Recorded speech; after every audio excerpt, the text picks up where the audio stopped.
Phew. Let's see.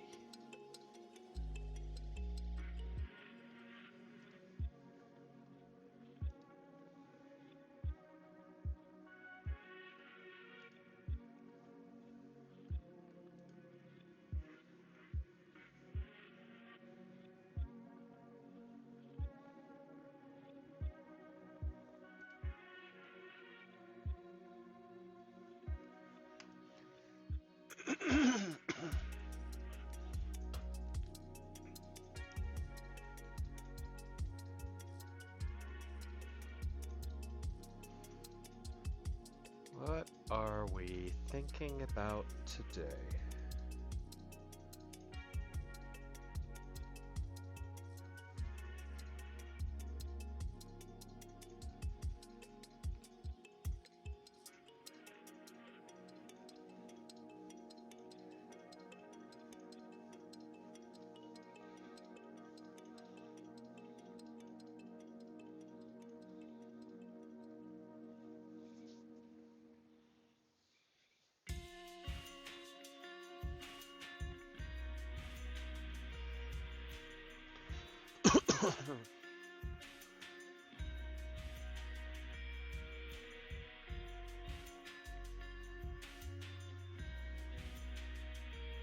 To my one viewer, bear with me.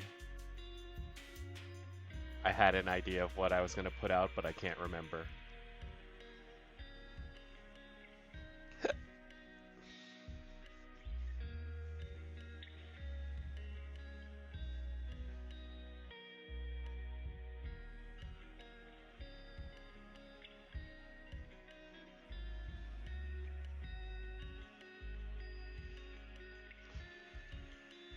What is it?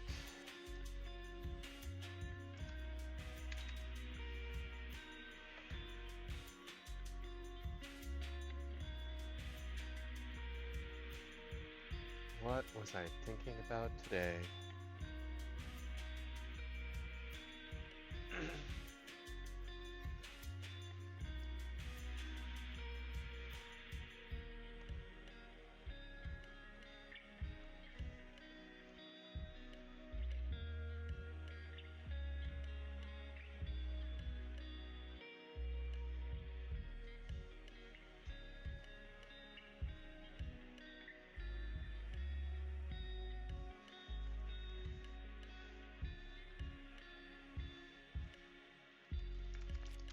Anyone else get triggered talking about news and politics with their parents? It's something I dread every time my dad has some commentary about the American government. Doesn't seem to realize how much government, maybe I don't want to bring this to politics. Never mind. I don't want to put that out into the world. Not on the day of the State of the Union.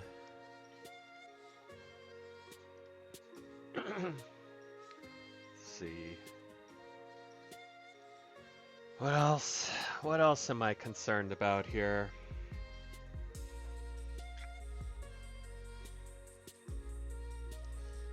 Changing jobs, getting new job.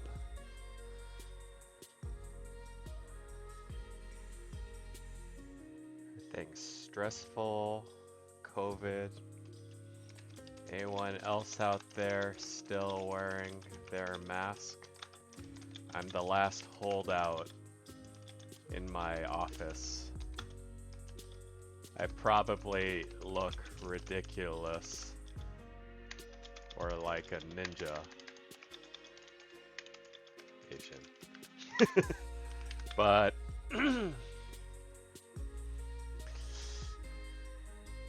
we had the mandate lifted before, and look what happened. Honestly, I kind of like it. I like it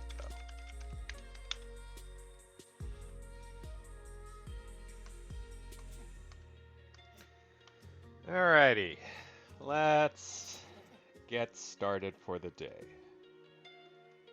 I do wonder how much of this we'll see related to current events. Lots happened this past week, so who can say? Alrighty, first request. I just feel like my whole life is about to implode. I'm not going to have a place to live. I'm going to lose my job and no one will be there to help me. I'll just be a failure.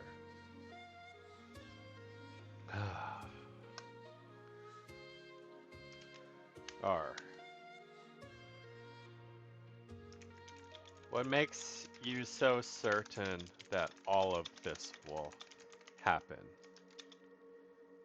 Real or perceived events? Yeah, right? Yeah, I get the sense that this speaks to me like panic, right?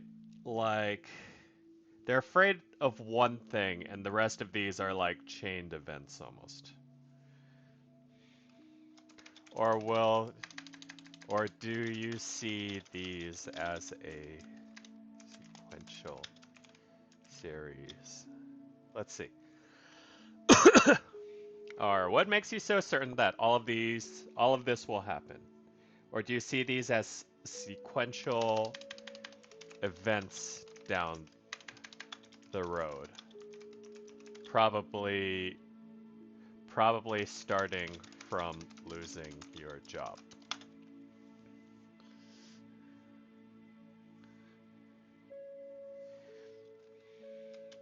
If you think you're going to lose your job, start looking for your next one. When, if you lose your job,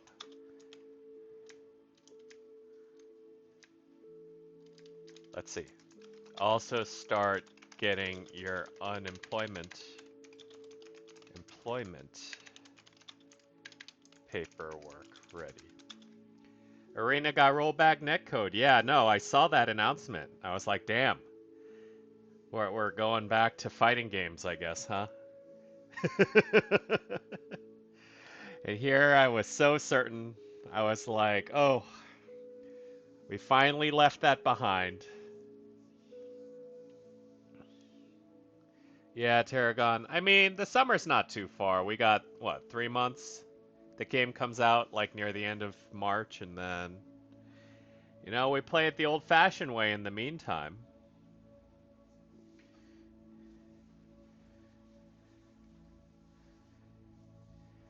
Remained a maybe until, yeah, I mean, it's happening, so clearly they're listening to someone. And I mean, let's be honest. I feel like network technology is better now than it was back in the PS3 era, so the game will run better than it did back then. Rollback netcode or not, right?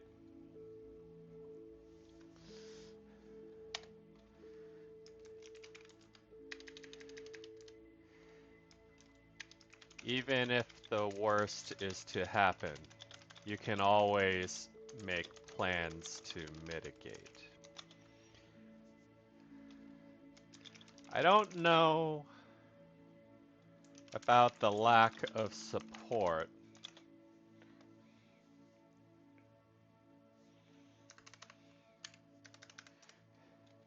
But try to focus on what you can do. And just don't get so overwhelmed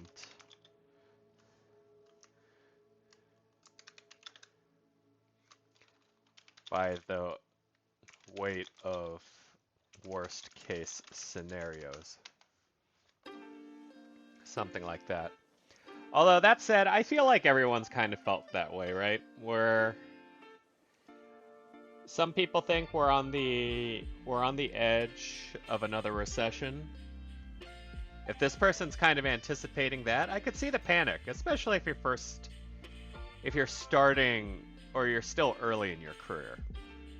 I've definitely had those feelings before.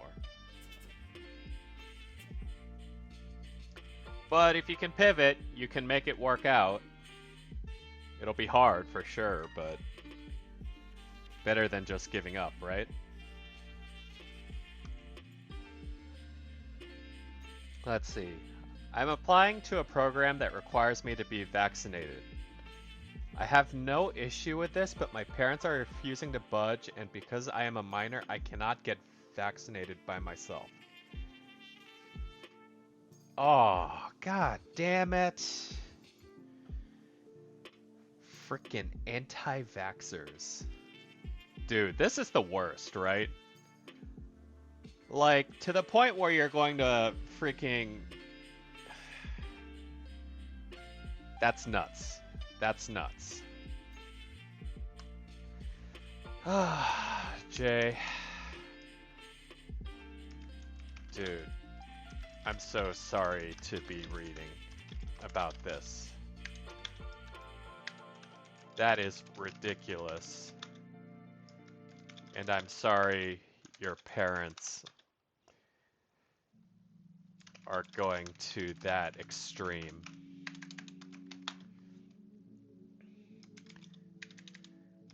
If this program is that important to you, see if there's anyone you can reach out to in regards to it. Maybe an advisor or a teacher if this is academic. Legitimately a scenario where I could maybe consider just straight lying and slipping out. I mean, that's the problem, right? Like, I don't think he can actually get a vaccination. Like, even if he went to a vaccination center, I don't think he would be allowed to.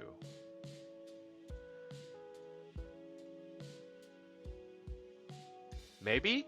Does anyone know, actually?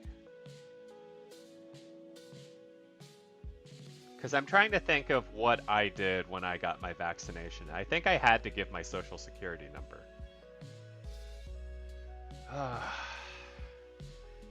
This is academic related.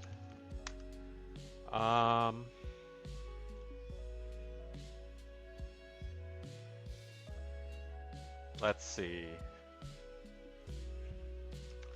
This program sounds like this could be a ways off if you can still get vaccinated in time. So maybe you can still apply and hope for a change of heart from your parents.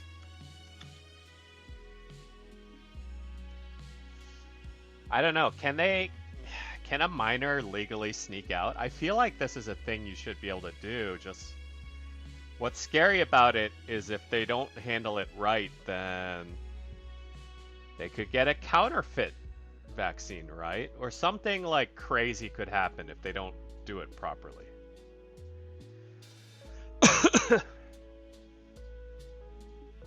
But yeah, this is pretty nuts. I can't. It's pretty inconceivable.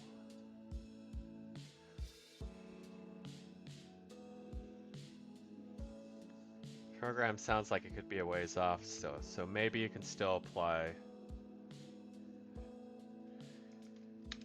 Maybe an aunt or uncle can help you. In secret, of course. Something like that. I mean, if the whole family's like this, then he's kind of screwed, or they're kind of screwed, but I don't know. A consenting adult could help you along.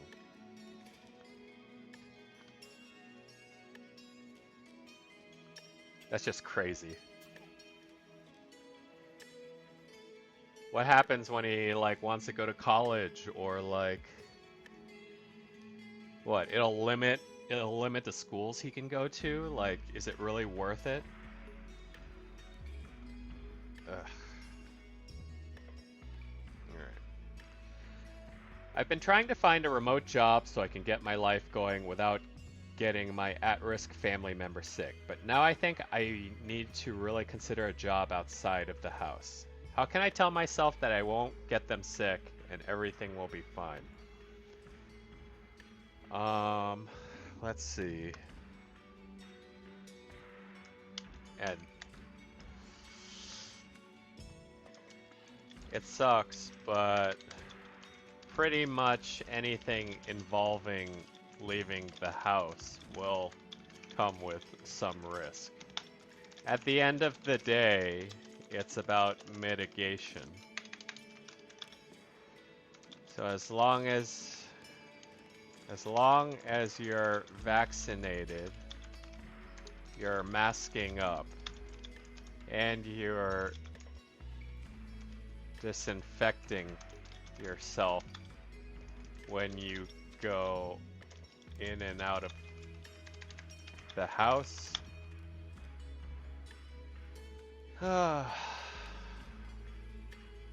you're doing about as much as you can.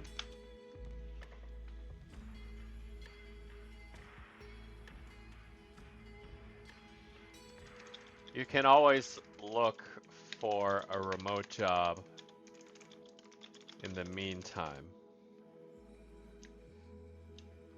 while doing the in-office job.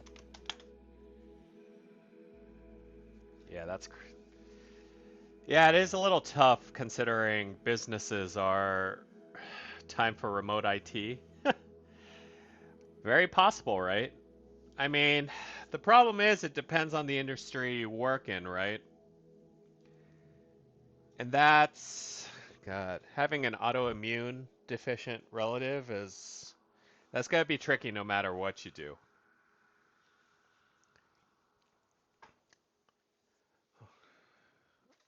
Let's see. But yeah, at the end of the day, it's about risk mitigation. So, let's see. We'll give them a microbe to symbolize their plight.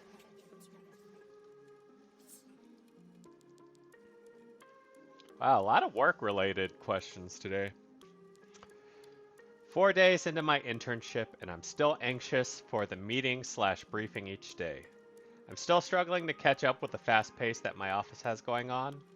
It's not helping that I'm working from home, so I'm also struggling to focus and remembering to refocus. I wonder if this is the same person who sent in that request the last time about getting an internship. And we told them to wear pants to help them along.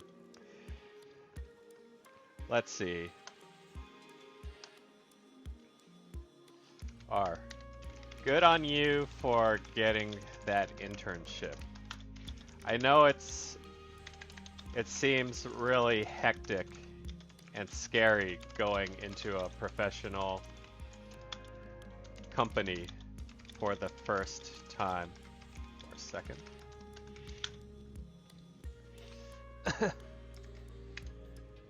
In terms of the anxiety, I would say to just remember that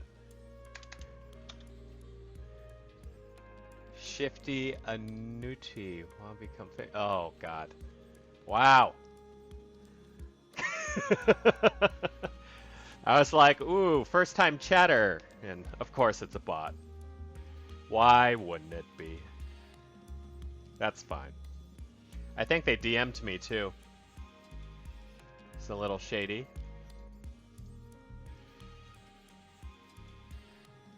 Freaking stupid bots.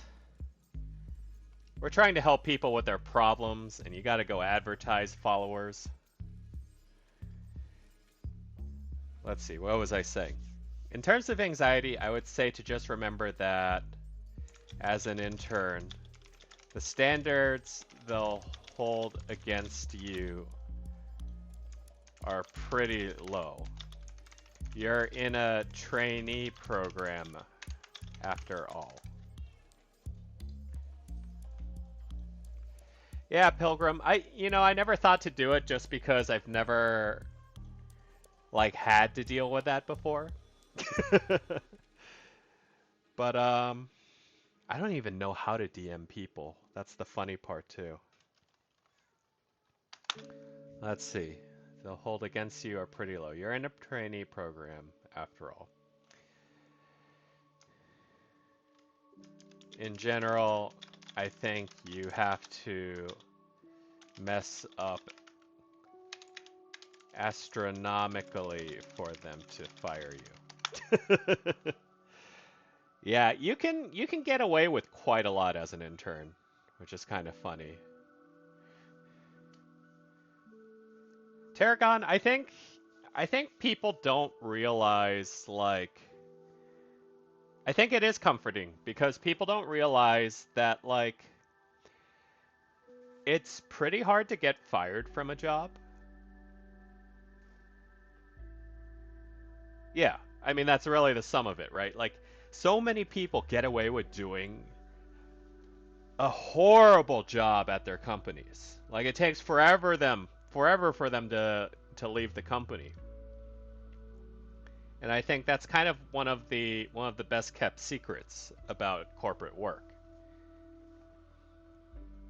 Not to tell this person to like, do a shitty job or whatever, but I think when you're entering the corporate world for the first time, you don't realize how much leeway you really have. As for focus, let's see. As for focus, just wear pants.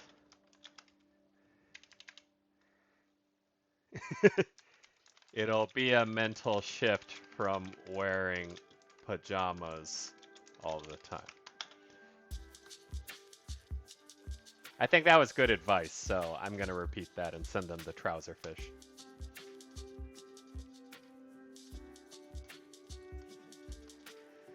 Okay, let's see. Man, everybody these days is too busy with work, school, or themselves to get back to my messages. But they always seem to have time for the other people. I try, but it's a shame. I get left out to dry yet again.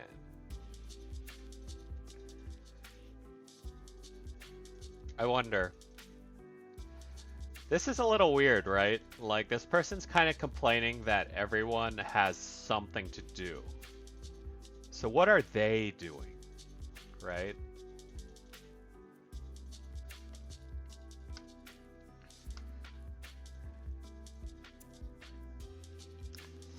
Let's see. To get back to my messages, but they always seem... Again with the spelling, people. Imagine messaging people. But they always seem to have time for other people. If people... Let's see. Show you. If your friends are missing your messages, why not just try calling them?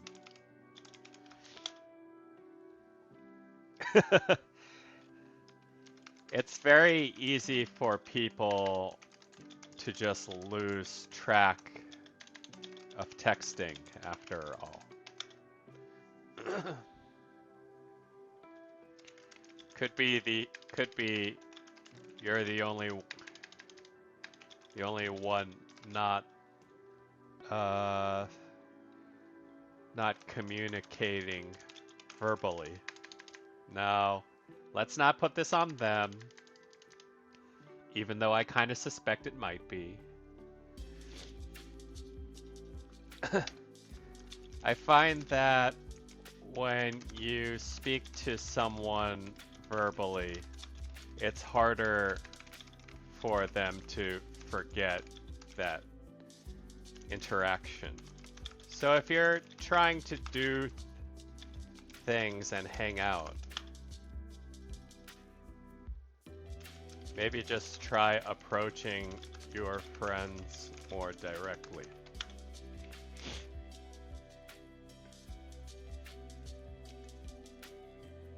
If they're missing your message, show up in their right? That's how you fix a relationship, Scott Pilgrim.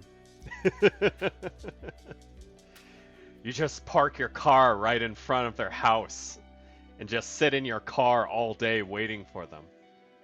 Ugh. I've had old acquaintances that have had that situation before. The mistakes of youth.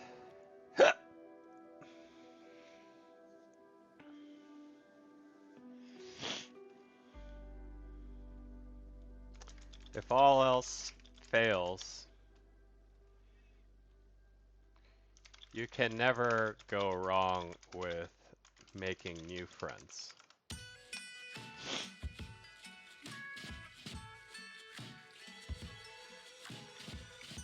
You can never have too many friends, after all. Let's see. Cell phone, text message. Nothing of that relation in our sticker collection, unfortunately. I'll go with this frustrated can of soda.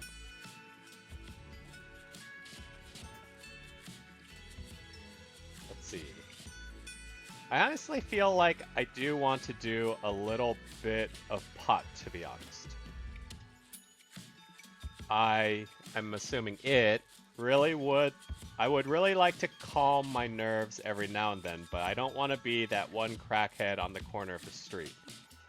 Anyways, tell me about the most fun thing you did recently. What a weirdly nested message, right? Clearly they're wondering about something, but then they do the Uno reverse card and are like, no, you tell me about stuff. To which I'm going to say, no, I'm going to address your initial concern because you did put it in there. How you like that? Let's see, N. If you've never done pot before, I recommend doing it among friends to make sure it's carried out safely.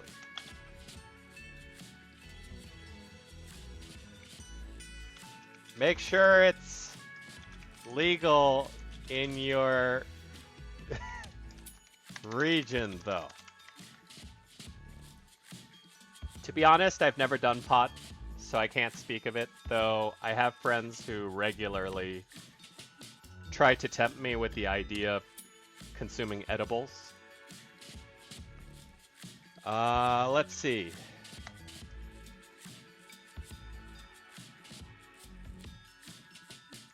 Also, be prepared to face a possibility where it doesn't actually calm you down.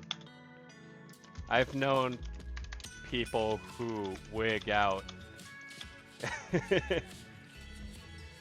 and get paranoid when smoking when consuming for the first time.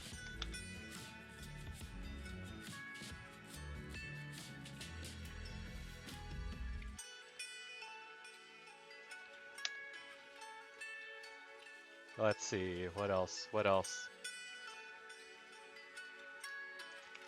Recreational pot won't make you a crackhead.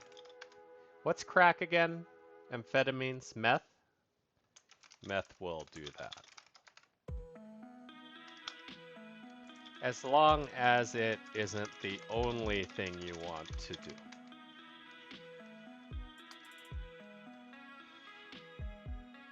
You know, some simple substance use advice. I don't think that's uncalled for. Sometimes you get the munchies. Be safe when consuming marijuana or alcohol.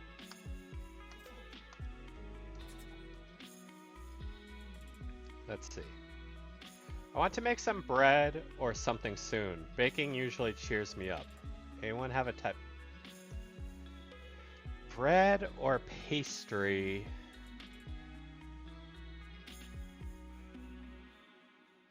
Baking's hard, man. I don't know. Bread or something soon. Baking usually cheers me up. They like that isn't too complicated to make. You know, do I need to answer this? I don't really want to answer it. I don't bake. Let's see.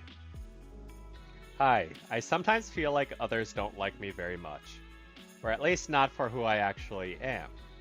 When I'm feeling low, I get so scared that I think others are conspiring against me. I'm terrified of the thought of multiple people disliking me. Do you have any advice? Let's see. Fear of lack of popularity, fear of...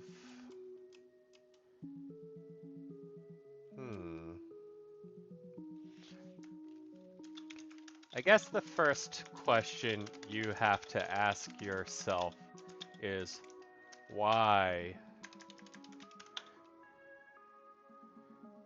others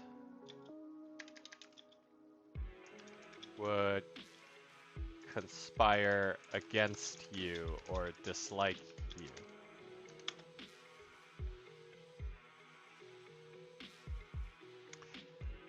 You're not paranoid if they're actually out to get you. Let's see. I do get a sense of self-hatred, maybe? Or low self-esteem?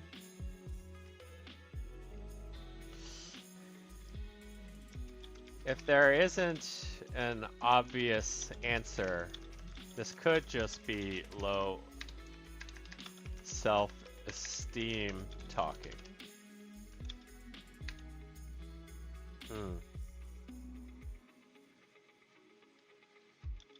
In which case, how would we deal with the low self-esteem?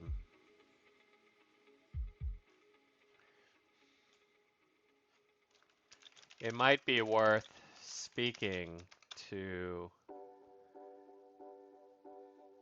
a social worker or therapist about.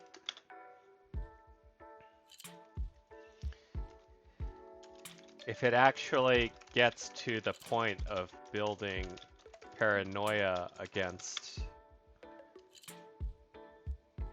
other people, this could come to be a problem later.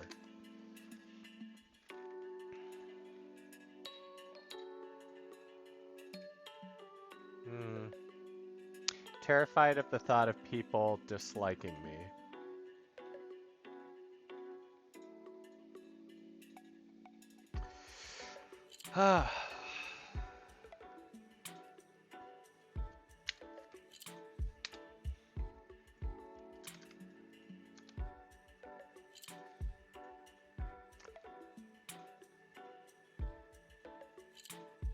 Get the feel, sometimes feels like others don't like me very much, or at least not for who I am. Which implies maybe this person is good looking, right? That's a weird opening line to start off with. Or at least not for who I am, which means people might like them because of how they look.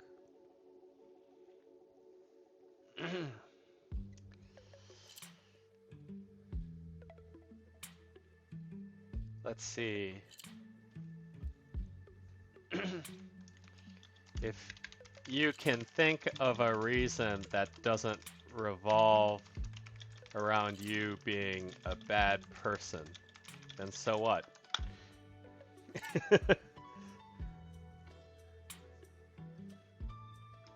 Nobody has to be liked by everybody.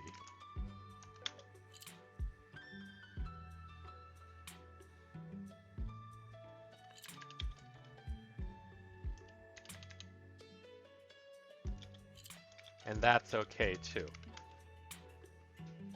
Something like that.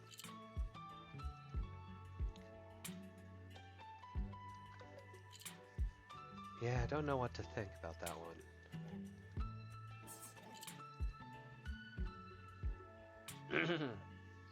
Let's see. I have a favorite game, and I like to talk about it a lot. Recently, my best friend said that they weren't interested in it, but they were happy that I found a passion. They stopped talking to me after, though, and I feel like I drove them away. Shit. God, does this person like fighting games? Is this what happened?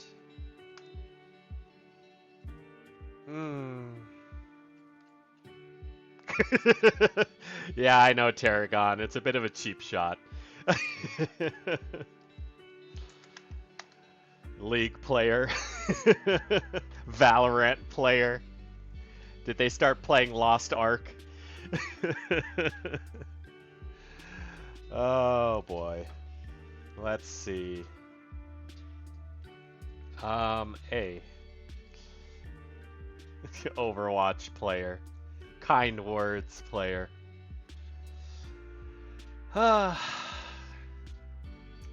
We can't rule out that possibility, but I don't think you should be so quick to give up on your friendship.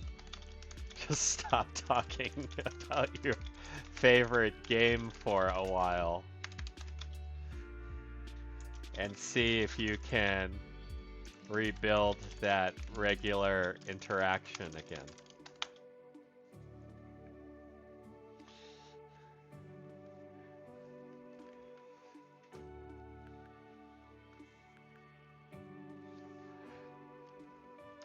Honestly, being really into something shouldn't drive a person away unless you're being really annoying about it.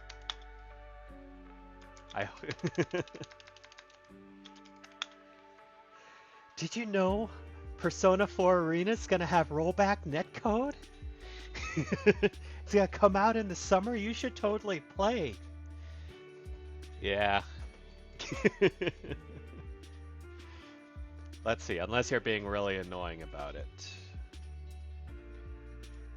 Shouldn't drive a person away. Gosh, I almost said the wrong thing again.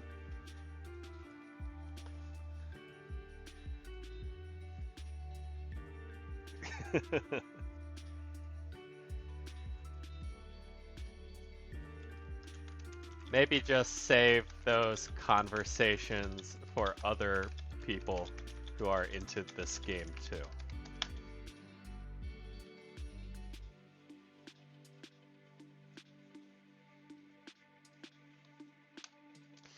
Did you know Final Fantasy XIV has a free trial? Yeah. I don't know that I've done that before, to be honest. Like, not like talk someone's ear off about a game, but like stop talking to someone because they wouldn't stop talking about a game. I mean, I mean, typically I just say I'm not really interested and then, you know, shut it down, but I don't actively avoid a person because of that. That seems a little extreme. But maybe it's not the game. Who knows, right?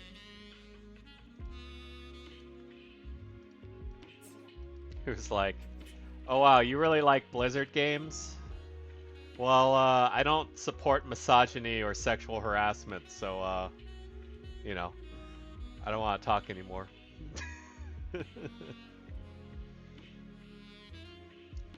Alright, here we go. The inevitable relationship question. My boyfriend doesn't think I'm the most beautiful or attractive in the world. He said that's like asking me if he or Jude Law is more attractive. He doesn't forget that I would still choose him. Of course, there are people more attractive than me, but I just want to be number one in his eyes.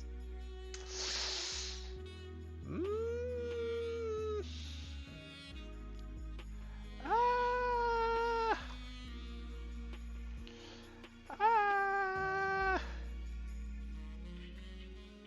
Ah. I don't know, man. That seems a little self-centered, don't you think? Not a fair question indeed.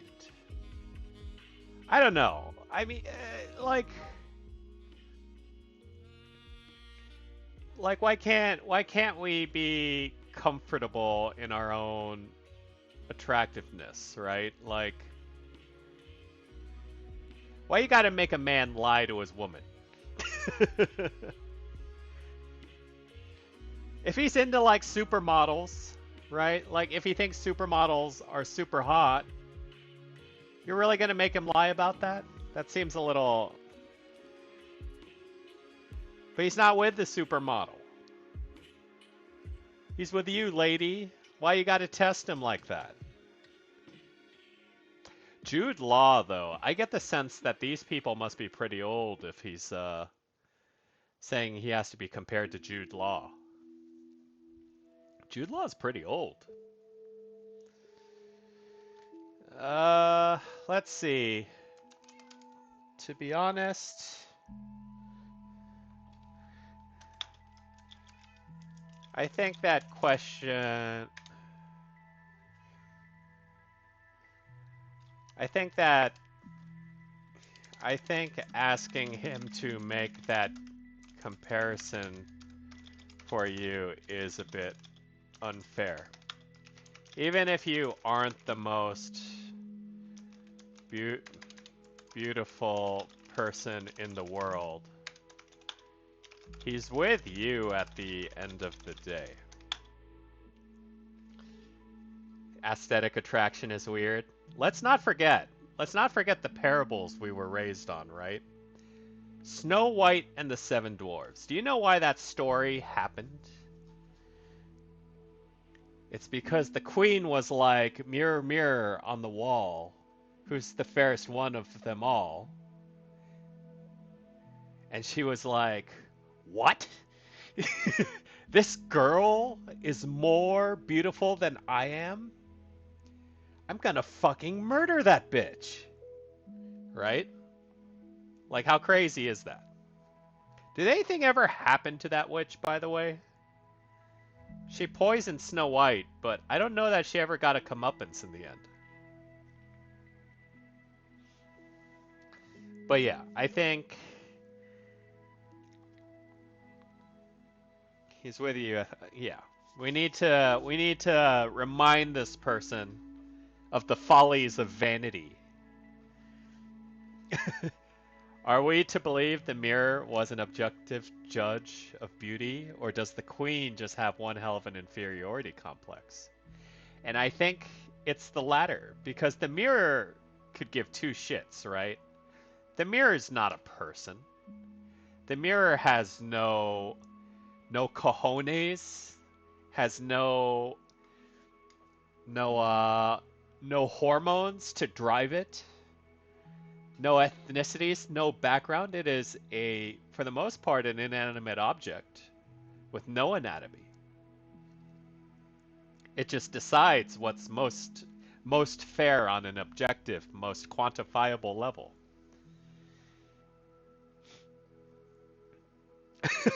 Is it a prank?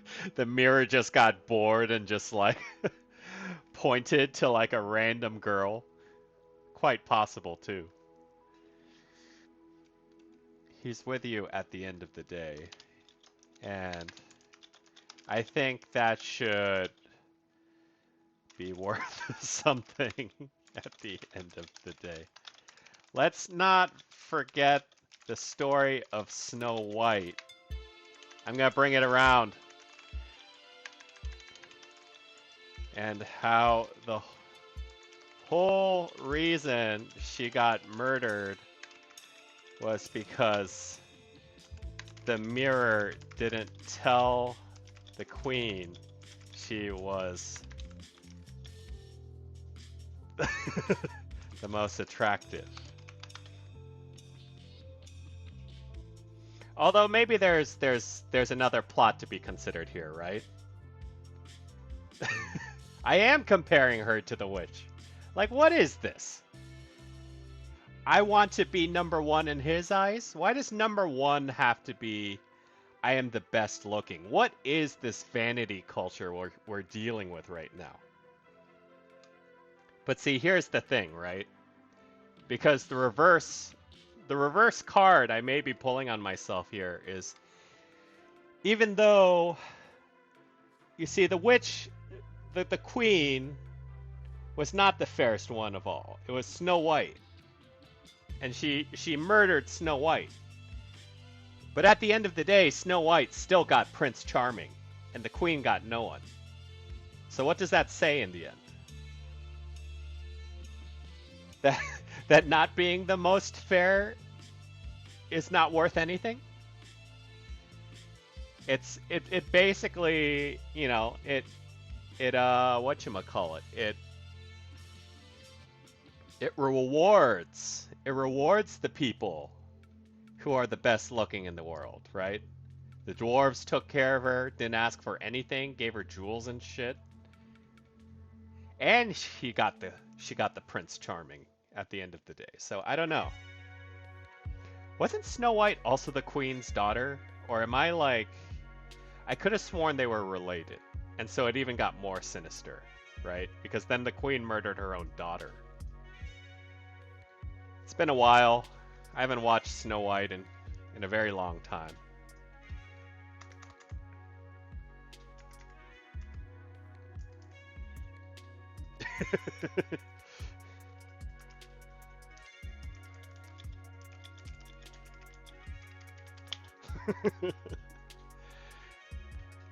Let's see.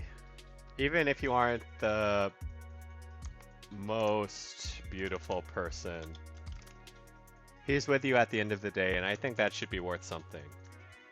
I almost put at the end of the day twice in one sentence. That would have been mortifying. Let's not forget the story of Snow White and how the whole reason she got murdered was because the mirror didn't tell the queen she was the most beautiful, most attractive. Don't be that queen.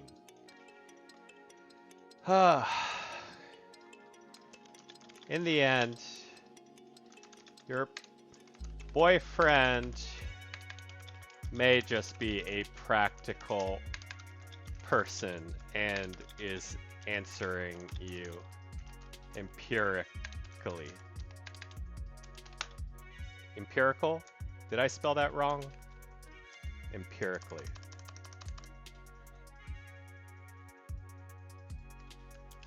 Just appreciate his love.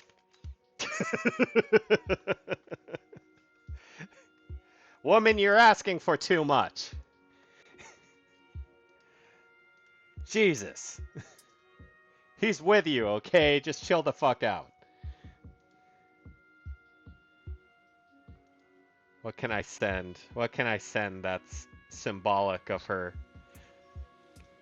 jealousy? I know I'm being a little harsh, but this isn't even the most serious issue either. No, not the cow. That's too much. Cow is the other C word against women, and we cannot use that.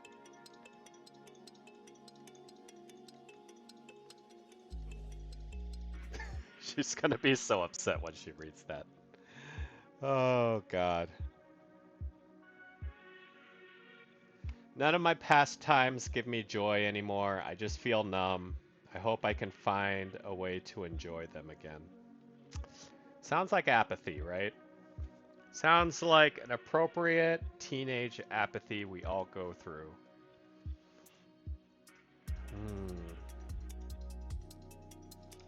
It sounds like you're dealing...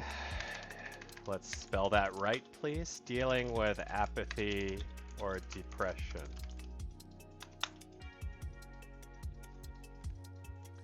full-blown depression, feeling, or even depression. Or you could be just becoming a teenager. I feel like most adults have related to this feeling at one point or another. Somebody's got a case of the Mondays. See, the thing is, when you say I feel numb, right? Like, that's the kind of phrase that emo people love to throw up. Ironically, because they're emo, they're like, they're listening to all those songs about, you know, being numb and not feeling. Usually the vocalist is screaming about this. So how do we help someone not feel numb, right? How do we get someone out of their emo phase? They just got to get out and do stuff, I think. I think people tend to feel emo when they're not active.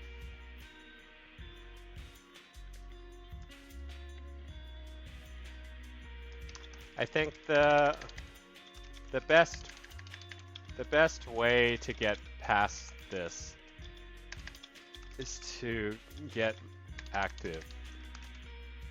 Since most people feel this way when they're idle for too long.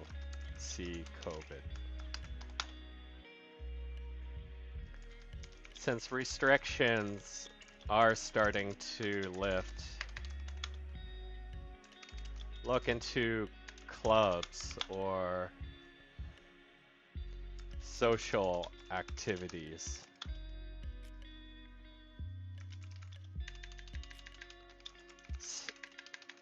Something that'll give you a routine and possibly allow you to meet some people.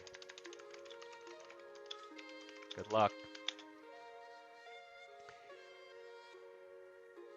Yeah, no, you hate to say it, but sometimes work makes you value the free time. No, it's true. I have to say, like, one of the scariest things, well, I don't know if it's necessarily scary, but, like, so my parents, they should be retired, right? At this age, they should be retired. And I lived with them for a year while I was in between jobs, while they were technically quote-unquote retired. It was literally like watching them die of old age. They would just like wake up, sit in front of the TV, watch it, look miserable, eat dinner, and go to sleep. And I was like, wow. I'm watching someone die of old age right now. And so thankfully they started being active, and like my dad started doing some side work. So I don't think they were quite ready to retire, or at least they didn't know how to spend their time as retired people. So yeah, sometimes having work, sometimes just having to do stuff, right, will actually invigorate you more than having the free time. Now, I wouldn't be surprised if that last person was just dealing with that because of COVID and the isolation. You ever heard of video games?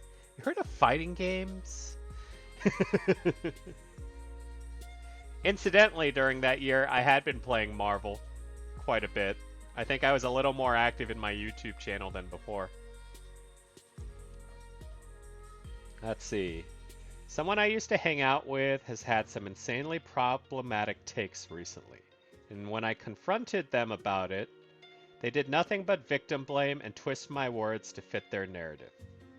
Even if I'm right, it feels like I screwed up and can't fix what I did.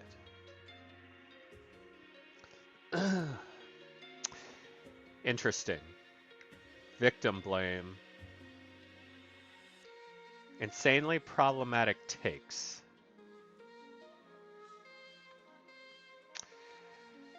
I mean, we're at no shortage of that these days, right? Suddenly they're trumped 2024, 2024. They're anti-vaxxing. They hate women. There's a whole laundry list of things they could have been saying there. Let's see. T. If you're calling out your friend or trying to hold them accountable for problematic behavior, I don't think you should shoulder the weight of screwing up on yourself.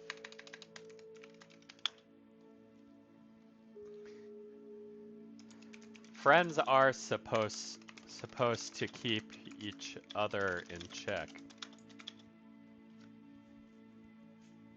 And if your friend is being unreasonable about it, that can hardly be your fault. Now this is a weird one, right? Because it's not like we should be very easily be telling people, well, just ditch that friend, right? Like, just don't talk to him anymore. That's easy. Because friendship is a little more complicated than that. And we've all had, problematic friends at some point in our lives. It's about whether you can actually see redemption in there eventually, right? Even if I'm right, it feels like I screwed up. I know it's a tall order to just say you're better off without them, but if there are actual moral conflicts between you two,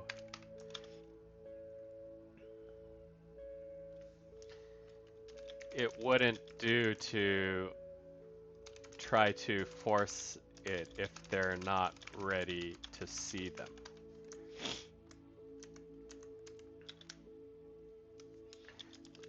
Just be willing to have them back if they reconsider. And this is the thing, right? Like, I've certainly had friends with whom I've had ethical conflicts with, or at least ideological conflicts. And I have had to at certain points when I knew for certain I was correct.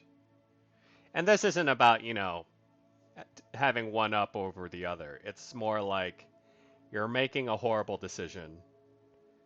Please don't do this. But they do it anyways. And I've had to tell them, like, hey, don't talk to me until you're ready to fix these mistakes you make. Which they did a bunch of years later. But the point is, they weren't ready at the time. But when they were ready, I was willing to hear them out. And I think as long as you're willing to keep that door open, it's not like you screwed anything up. You do what you can for the sake of the people you need to hold accountable. Let's see, how do we'll use a time bomb. Bomb bird. Okay, let's see. I got a few BL manga recently. BL. Boys love? Oh shit. I hear the sunspot. And while I love it to bits, it serves as a painful reminder that I want to meet a guy.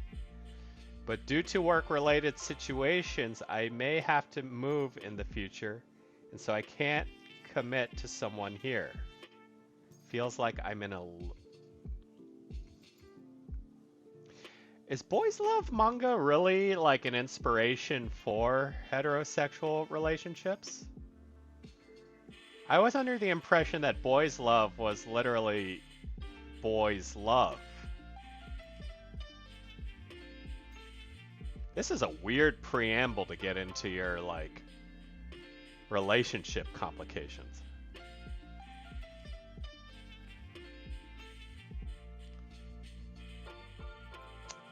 Hmm.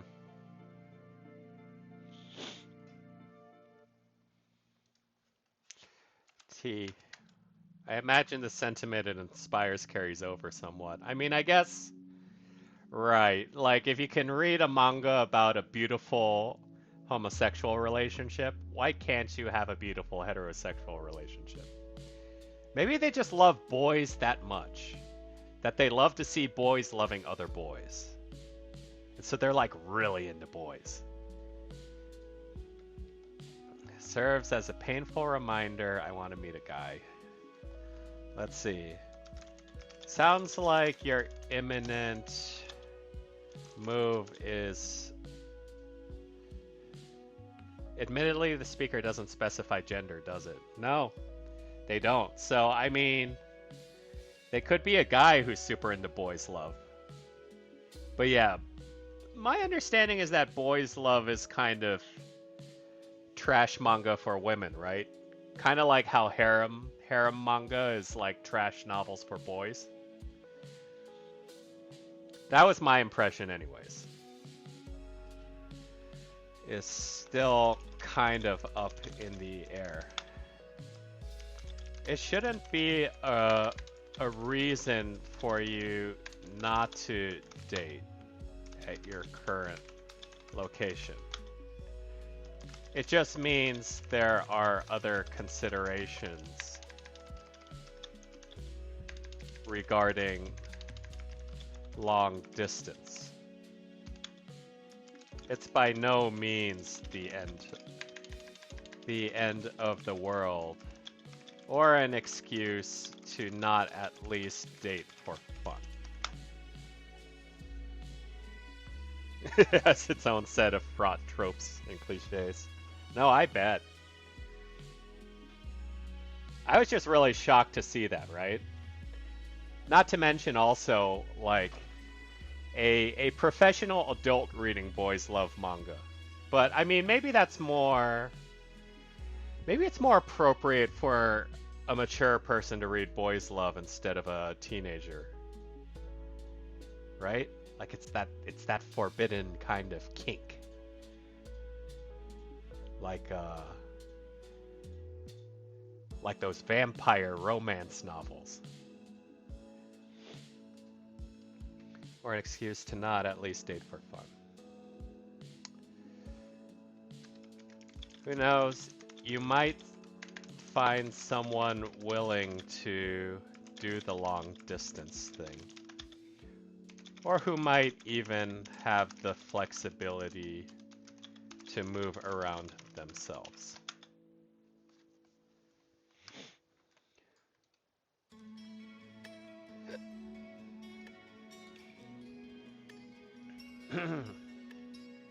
Boys love, huh? Let's send them a boy. Low odds, but odds nonetheless. Is long distance ever a good idea? Ptolemus, I think some people make it work. So, I mean, is it a good idea? I'd say if you're in high school, probably not. But things are different when you're an adult, right? You have resources, you have disposable incomes, you have transit, you have infrastructure. You could make the effort to actually visit each other on a monthly basis. And that's not too bad either. I actually know some people who dated across countries and even got married at the end of the day. So it works out for people. Eventually, someone will have to make a compromise at some point. But I mean, that depends on how the relationship goes, right? So it's still all very open. So there's no real point in ruling stuff out like that. At least in my opinion. If you put too many filters on yourself, you'll never get you just won't get relationships either, right? Let's see. I sometimes mostly just really have a dislike slash disgust for people and want nothing to do with them. I can't relate to them and I feel very uncomfortable at my customer service job having to interact with them. It's almost like this person almost seems to discount themselves as a member of the human race.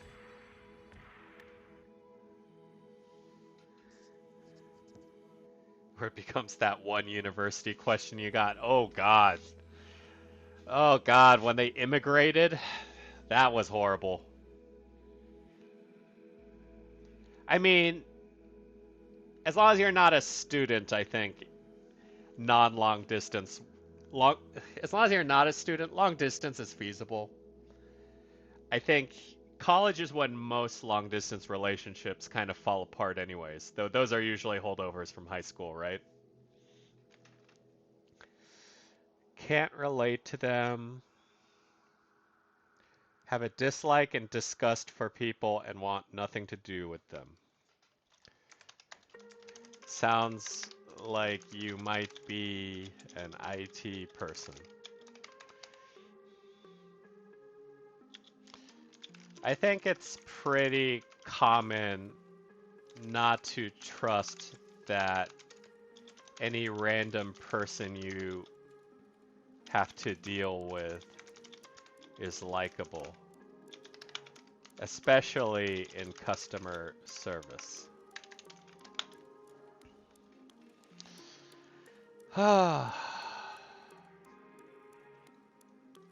Sometimes mostly I sometimes mostly just really have a dislike and disgust for people.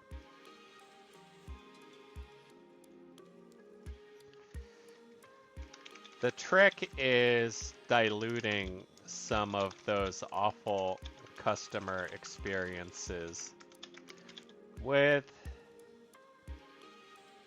decent people. Human interactions. So while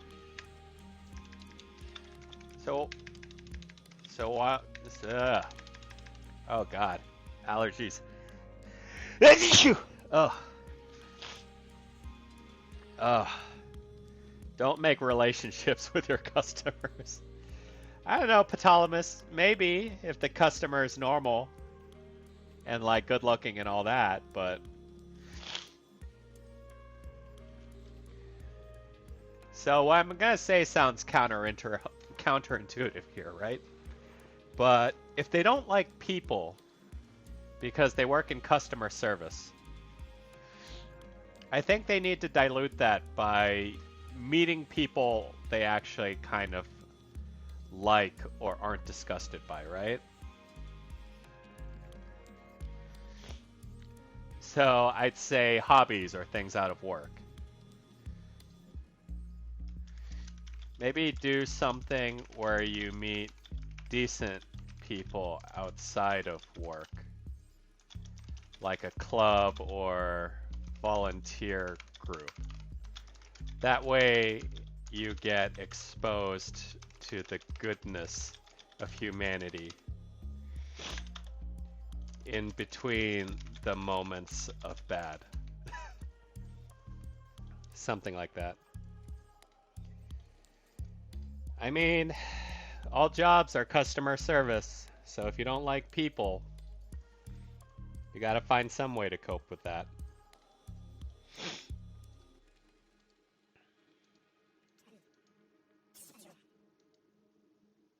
Alright.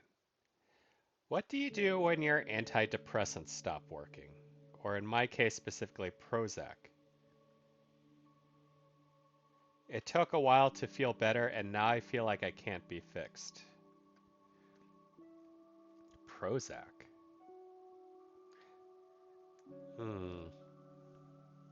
I've never taken Prozac. I've taken Wellbutrin and I've taken Zoloft, but they all come with their share of side effects, right? In which case, the answer's simple. Let's see.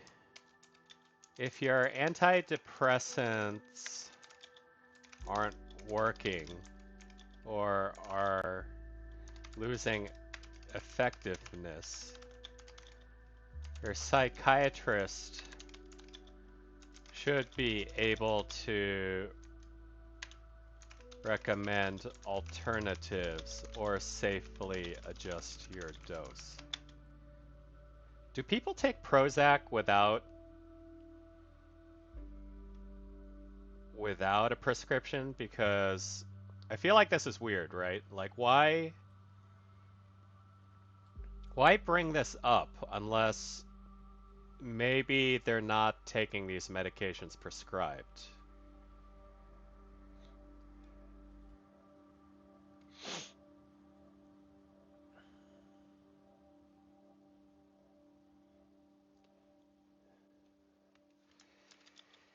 If you aren't seeing a psychiatrist for this, I highly suggest you do, since these drugs sometimes have unexpected side effects, even if they're for the express purpose of antidepressing agents. For example, Wellbutrin. You should never just take that without proper consultation, because if your depression is caused by anxiety, Wellbutrin will ramp that shit up. And so you got to be careful with that stuff.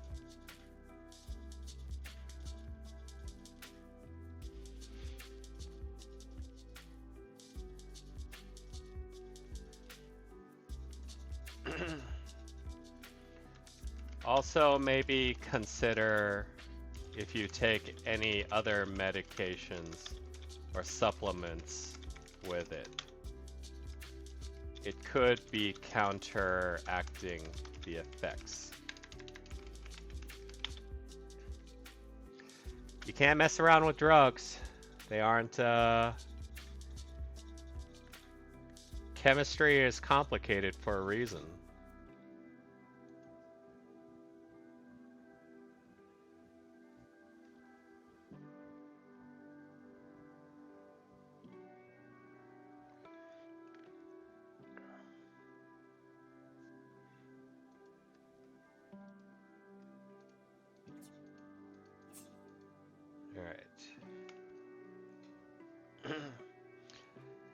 Kind of feeling down. Just want someone to talk to in real life. I have friends, but I don't have a strong connection with anyone right now.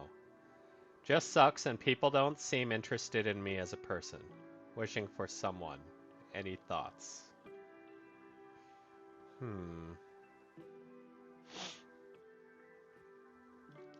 How to make friends. Oh boy. Strong connections. People don't seem interested in me as a person. I mean, it's relatable. Have friends, but just don't have a strong connection with anyone. Could be that all his friends are in relationships. A very common situation. Wish.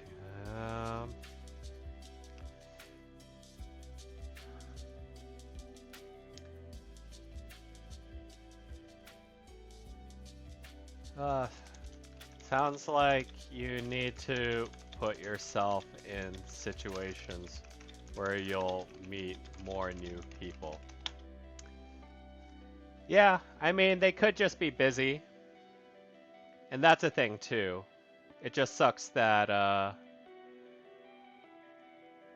you know, even if there's a reason, it doesn't mitigate the fact that, like, you could feel lonely about it, right? In situations where you'll meet more new people. Let's see.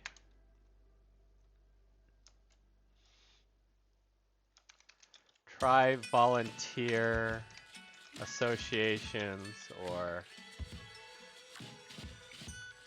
community clubs, if there are any nearby. If you like games, you could always go to a hobby shop and see if they do tabletop there.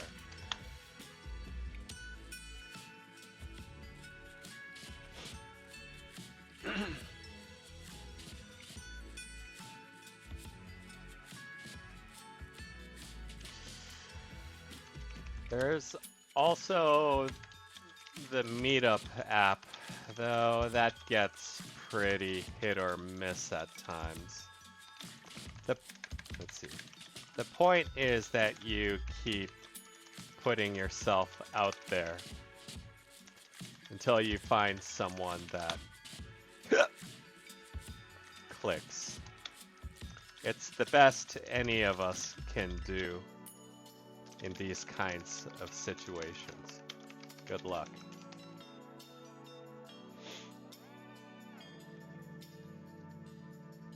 Ah, lonely, lonely people.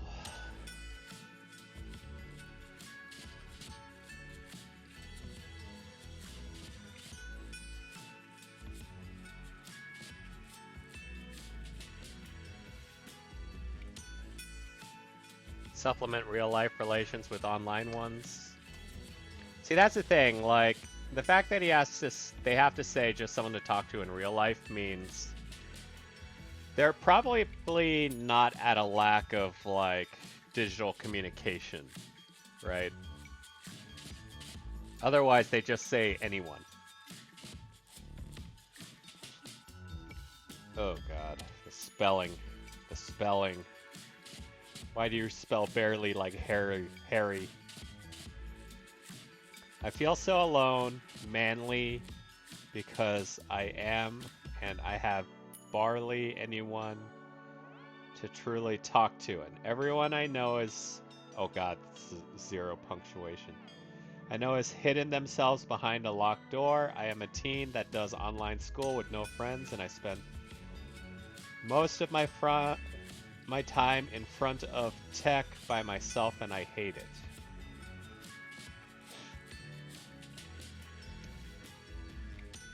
See, this is tricky. This is an example of what people are kind of afraid of with COVID and how that's affecting younger people now, right? Let's see.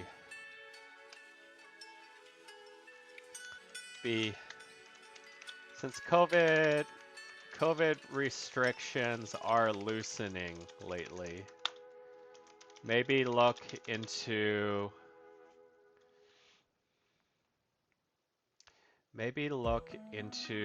clubs or associations that act outdoors. If you have a public park nearby, there might be archery ranges or something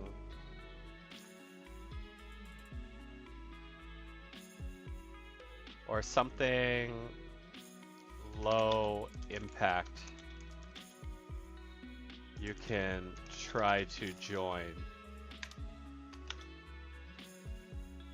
Archery groups or something low impact you can try to join.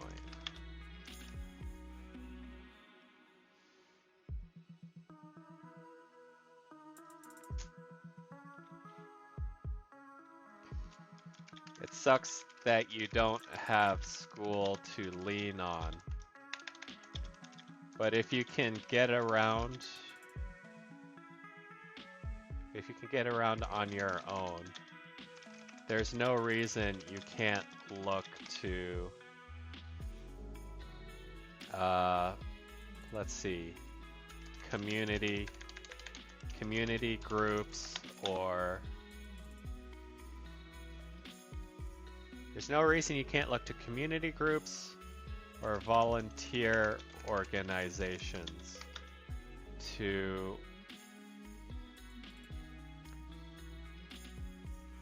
make, let's see, to make relationships through.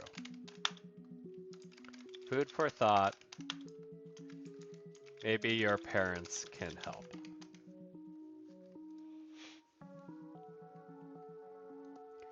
Lonely ass people.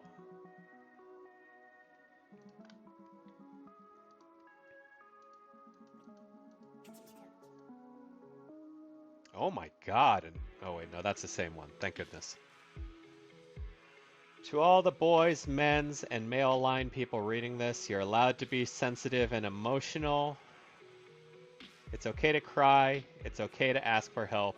You are my bros. Toxic masculinity, right? I think, even though it's 2022, I have a hard time imagining. It's okay, Ptolemy. You can cry and ask for help too. It's fine. You're allowed to be emotional.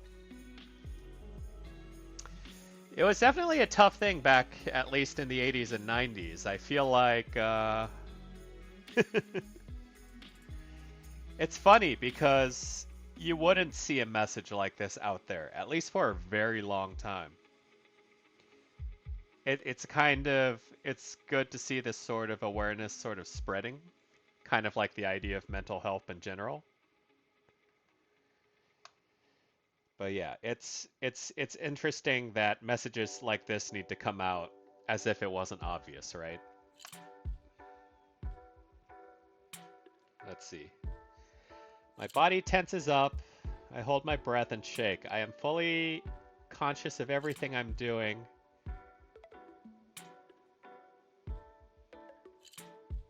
It's sore. It gives me a headache. I'm tired. Internet responses are always, I'm not a doctor. Yeah, I know. I need some ideas for... I need an idea, something for... I don't know what this means. My body tenses up when I hold my breath?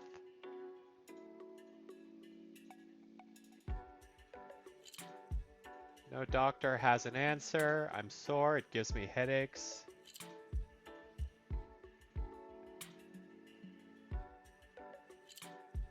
Yeah, I know. I just need an idea, something for doctors. Seizures?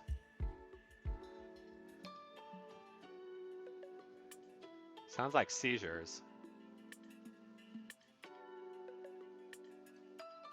But I don't know that just saying that is really helpful at all either. I'm gonna pass on this one. Not enough context.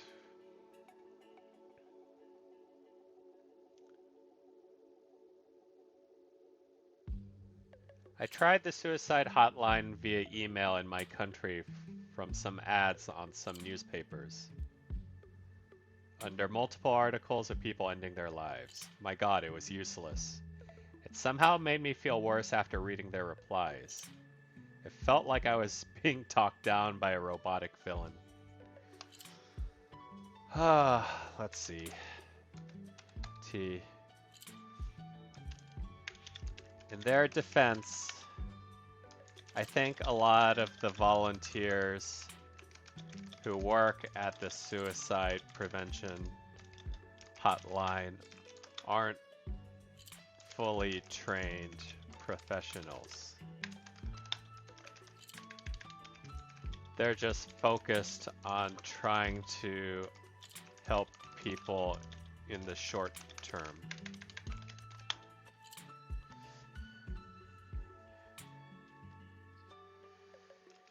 At the end of the day, if you want proper help, it'd be best to see a therapist, social worker,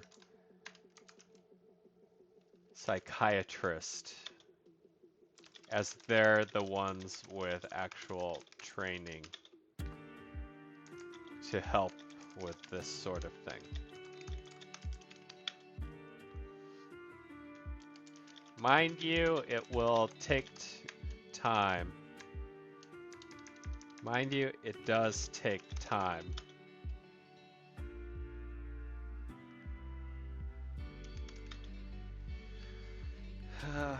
But phone communication should be better. I mean, phone communication would be better. It's just I wonder if maybe it's not accessible to them wherever they are. There are a lot of countries that are like very behind on the whole mental health thing. As shocking as it is to think that America's somewhat okay, which I'm not sure is accurate to say. A lot of countries are still in denial about the concept, unfortunately.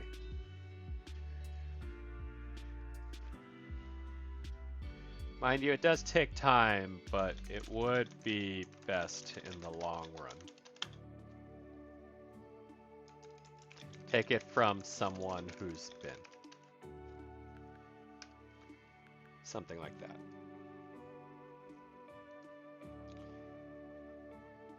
Email, huh? You have a cookie. Yeah, it's also possible that depending on the organization, they just may not have resources to have a call center like that.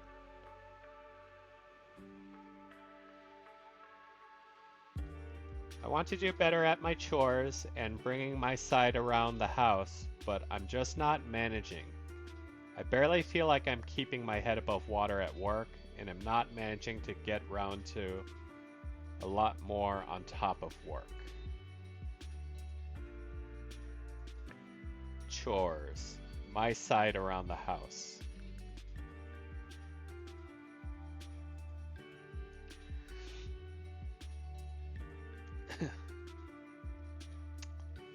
Schedule. I'm not managing to get around to a lot more on top of work. It might not be a scheduling issue too. Sometimes people are legitimately that busy where they just kind of lose track. Let's see, H. If you feel guilty about not having the time to do your chores because, let's see, about not having it. Let's see. If you feel guilty about not having the time to do your chores, the next best thing you can probably do is reduce your footprint in the house.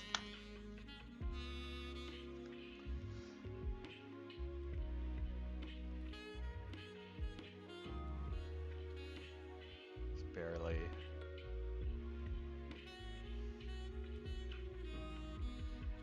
Actually, I don't know. This is all kind of. This is weird because I do feel like if you're too busy to do your chores at home, it probably means you're not doing much at home as well, right? And so, like, as long as you're not making a mess, that's fine.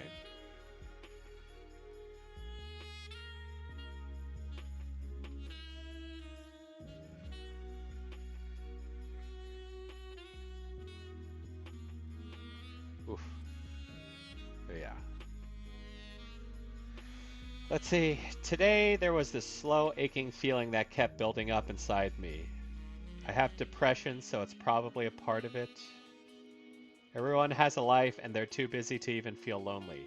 Me, I'm staying at home, just stagnant. I took a college gap year and I feel lonely.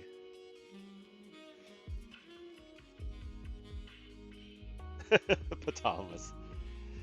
You know, we can't all be considerate people. When you're older, just wait till you're older. You don't have to live with them. Let's see. S.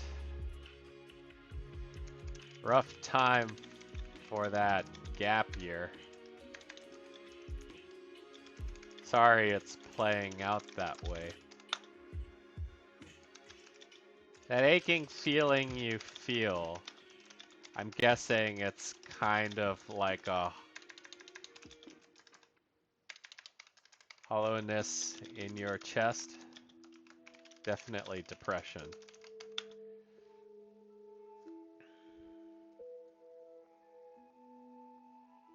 Hey, Sad, welcome back. We're trying to help this poor, unfortunate soul who took a college gap year in the middle of COVID.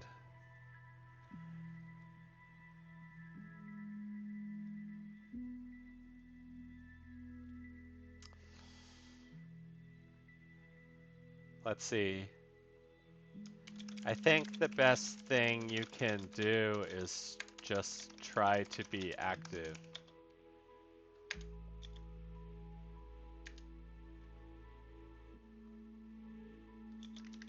Even if you don't have anything you're obligated to do, doesn't mean you can't join things like volunteer groups or community associations.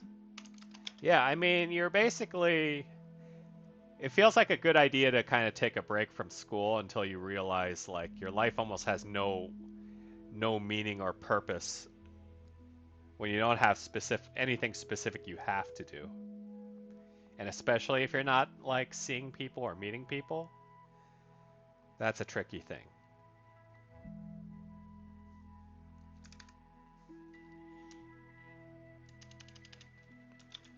Community associations or even part-time jobs. I know it's meant to be a break, but stagnance does kill people. Does emotionally kill people.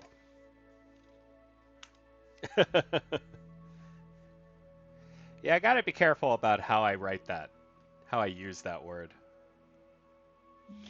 Everyone has a life, they're too busy to feel lonely. I know it's meant to be a break, but stagnance does emotionally kill people.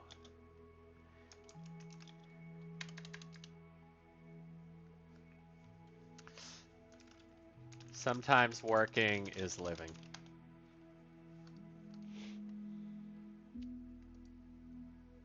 Yeah, we got a lot of people who are kind of, they can still feel lonely, but if they're not doing anything, right? Like, they're just staying at home and they're taking their gap year. That means they're not going out and seeing people either.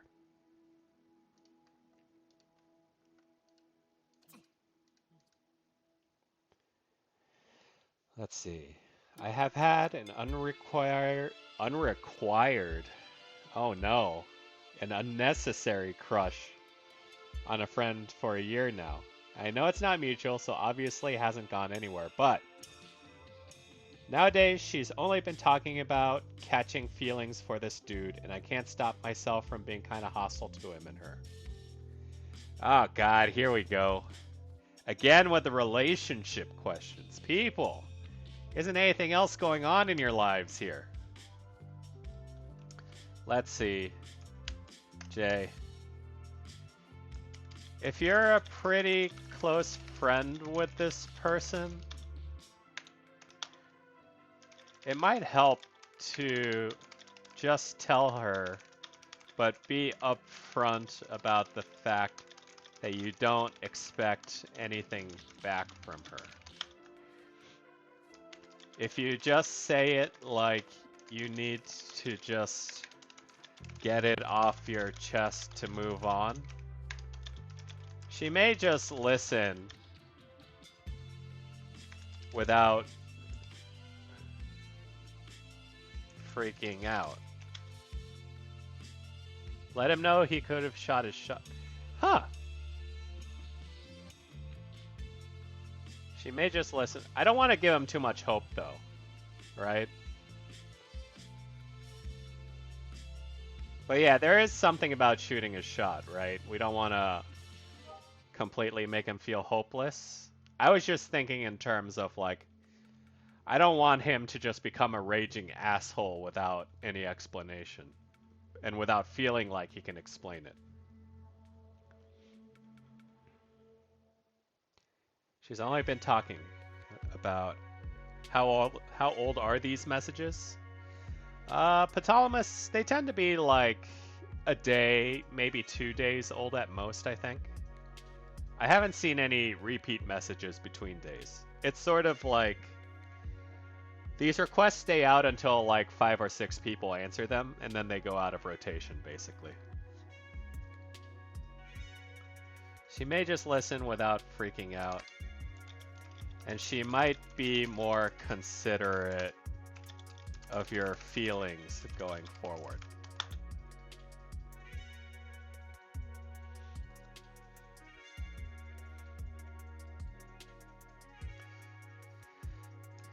It comes with a risk, but at the end of the day, it's probably better than getting upset at her for something she's unaware of. I think it's just he waited too long. Yeah.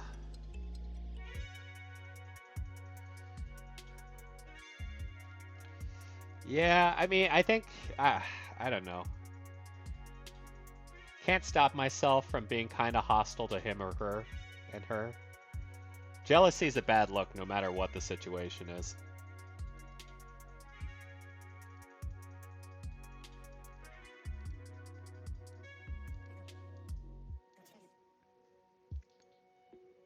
Let's see.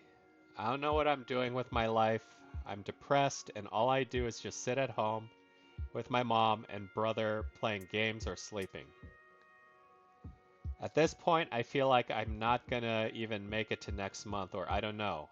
I feel really lonely and I hate myself very much so.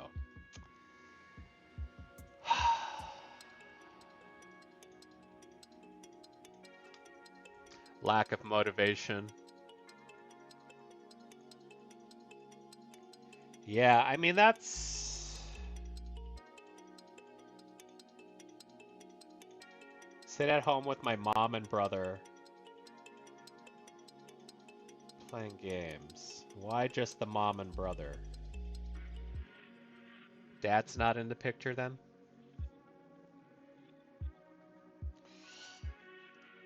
Let's see.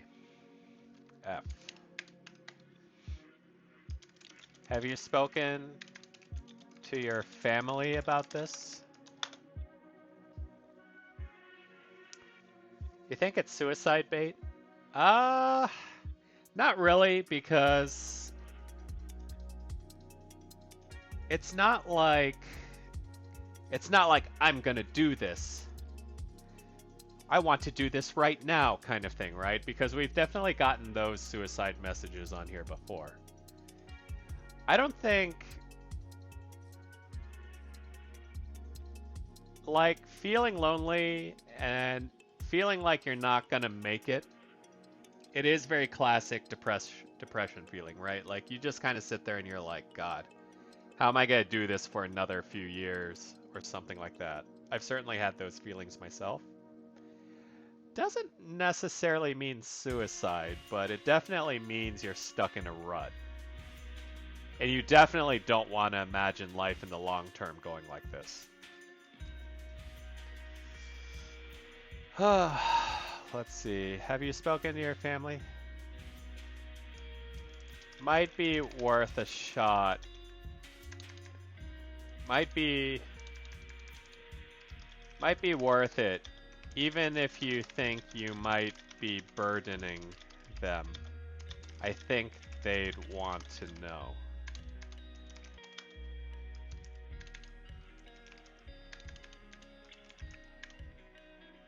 Then they'd be able to help you get out of this rut. Whether it be through mental health specialists, or trying to get you involved in things. Puts too much value on there being wasted time. I mean, the thing is, I think that's how most people feel when they really just aren't doing anything with their lives. Like,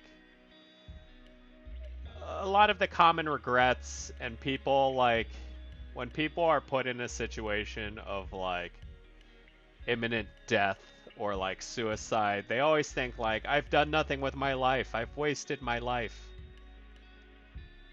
Because they feel like they're not being productive. They're not moving forward. They haven't made any major achievements. And so I don't think it's an uncommon situation per se. But I think it's a cyclical loop for sure.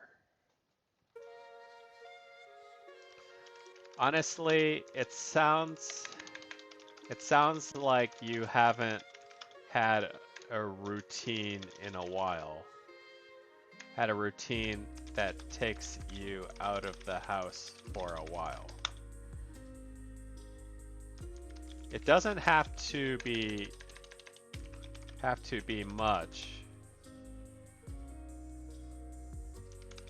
But if you got a part-time job or did some volunteer work, I think you'd feel like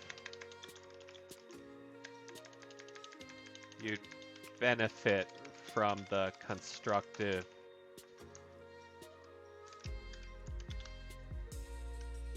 activity. Some of the most depressed people are unemployed people, actually.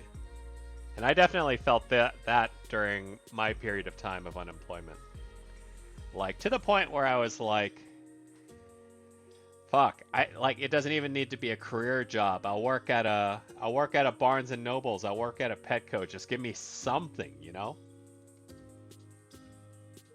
I think people underestimate that.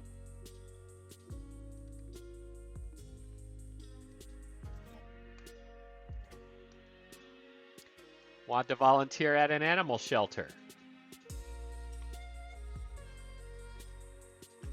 Let's see. I feel lonely recently. I'm trying to work on healing myself, but the journey seems hard. I find myself wondering what to do often and what I can do by myself.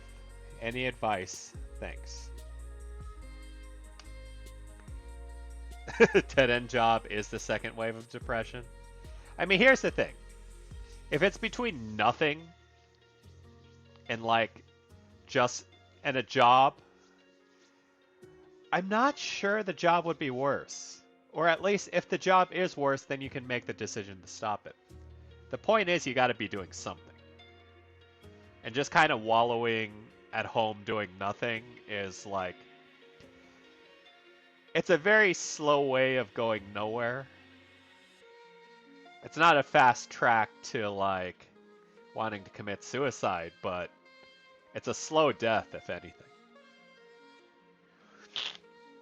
Let's see. But the journey seems hard. Find myself wondering what to do often, or what I can do by myself. Sounds like you're approaching the problem from an isolationist's point of view.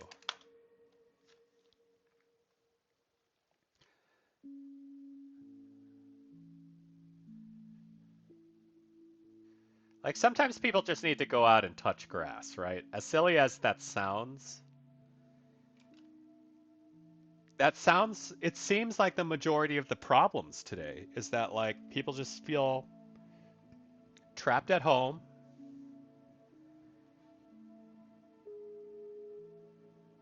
And they can't, like, do anything, or they feel like they can't do anything about it, or they don't know what to do about it.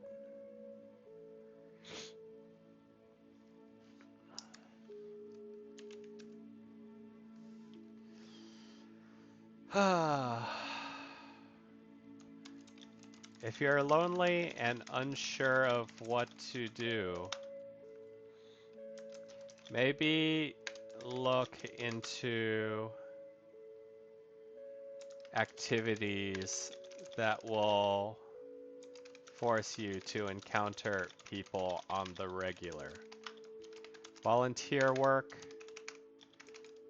or community associations are a good place to start, since they tend to be low entry kind of activities.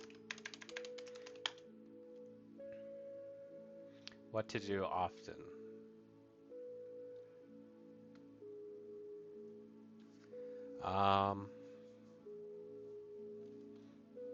Let's see. I mean, here's the thing, right? Like, yeah, we can give them ideas of what to do by themselves, but their problem is that they're lonely. And I don't know that isolation is really, any form of isolation is really a good solution for that.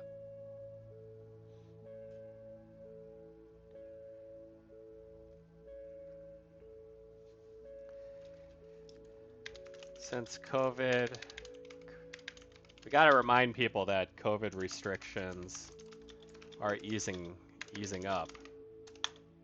Since COVID restrictions are easing up, you might even be able to sign up for clubs you might be interested in. Just don't trap yourself at home.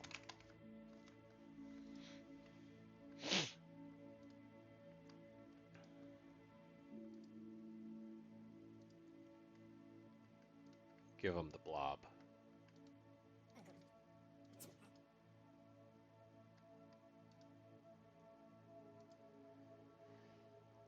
Hi there, yes you, tonight is a beautiful night. Why are you reverse Unoing? We don't need you to tell us to tell us to express our concerns. That's the first step. That's the first icon you click on in this game. Come on. What is this reverse Uno card? We don't need this. I realized I've been clinging on to people too much and always ends up disappointed. I don't know how to fix this because I just end up relying my happiness on other people. See, Ptolemy, this is a situation where meditation might be good. Because the thing is, right, what's really scary about relationships sometimes are the people who think your relationship is the only thing that exists, right? And you might think on the surface, oh, that's not so bad, right? You know, I got a partner who like only thinks about me all the time. But it's not healthy. Your whole existence should not be reliant on the existence of another person. So how do we help this person? How would I phrase this?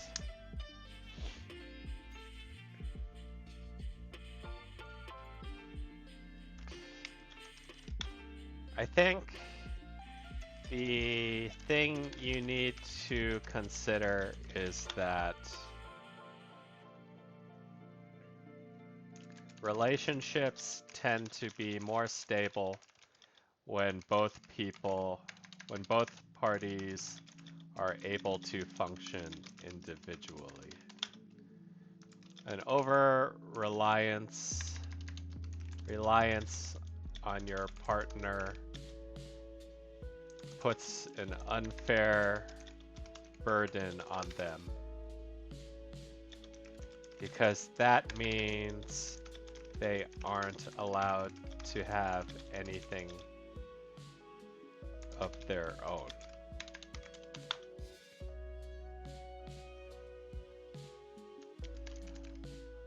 Honestly, you might just benefit from being single for a while. If you can come to peace with that state of existence, then it should mean you don't have to rely on your relationship partner. You don't have to solely rely on your relationship partner.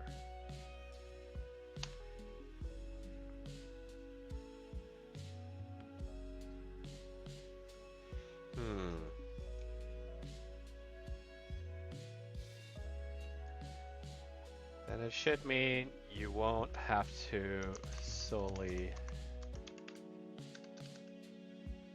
They don't mention a relationship partner? Realize I've been clinging on to people too much.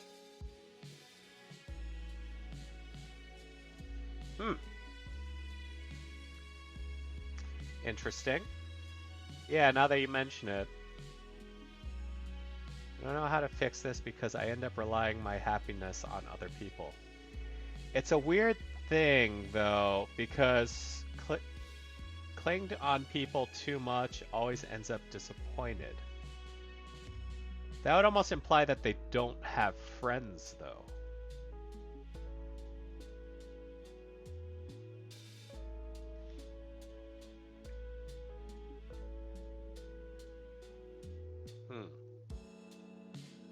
You know how to fix this because I end up relying my happiness on other people. I mean, the base principle still kind of applies, I guess, at the end of the day. As far as misconception goes, I don't think this is completely devastating to the point I'm trying to make.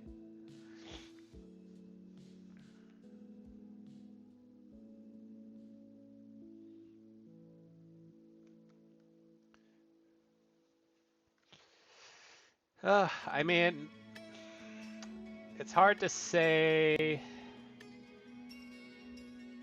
that you shouldn't be reliant on other people for your happiness either, because, I mean, friendships are important.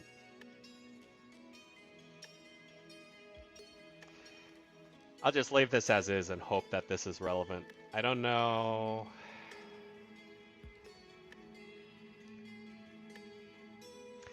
Because it's a weird situation. It's already kind of vague to begin with.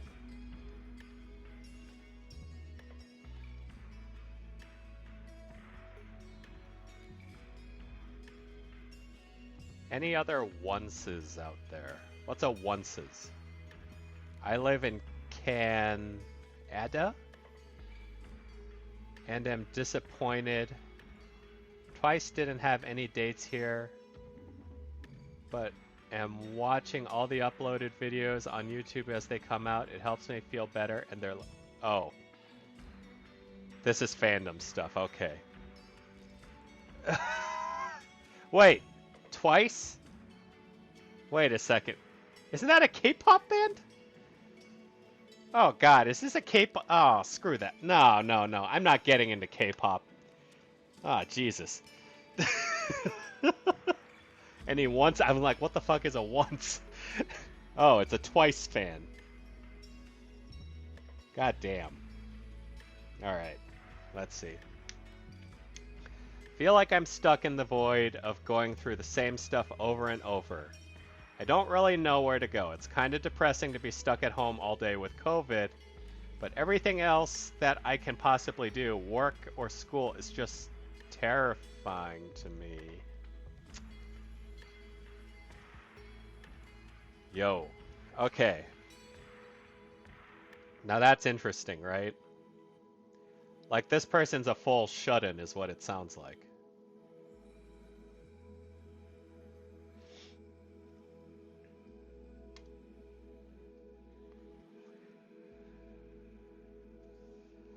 Let's see. I get the impression you're a bit of a shut-in. Even with COVID, you should still be able to... What is it that makes school terrifying? That's why I think they're like inherently a shut-in. Like they don't want to get involved in society. The thing is, when they say work or school, that's a little worrying because then they become one of those kids who never leave the house, right? Or don't become productive members of society themselves. Let's see. You should still be able to go out and do some things, at least in a limited capacity.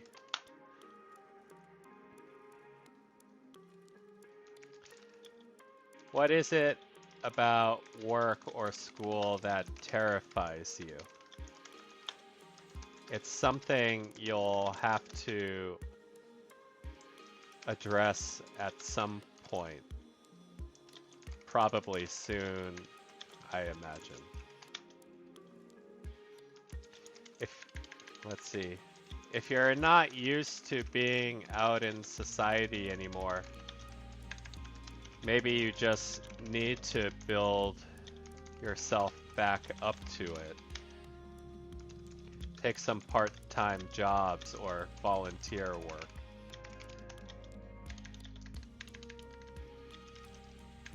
Things to get you used to that sort of, let's see, activity? Behavior? Behavior again. I mean, I understand the dread, right? Like, I think I've had times where I've taken long vacations and have experienced a sort of dread at realizing I would have to go back to work the next week. But, like, we kind of have to get over it, right? Get out of here, K-pop. We don't need that.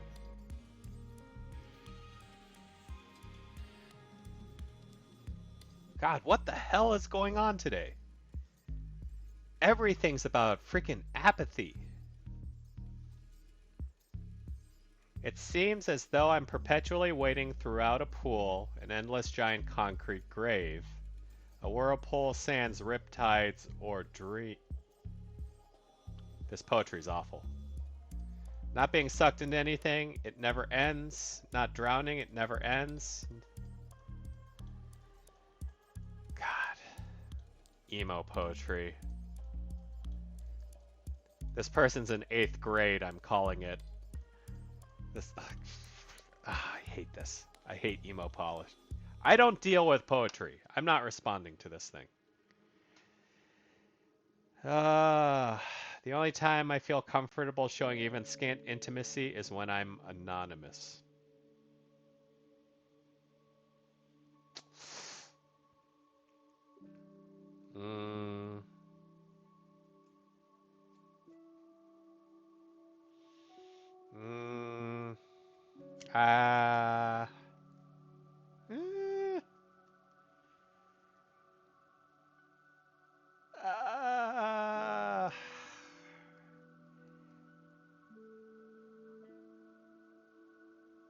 Yeah, that there's not enough to work on that one.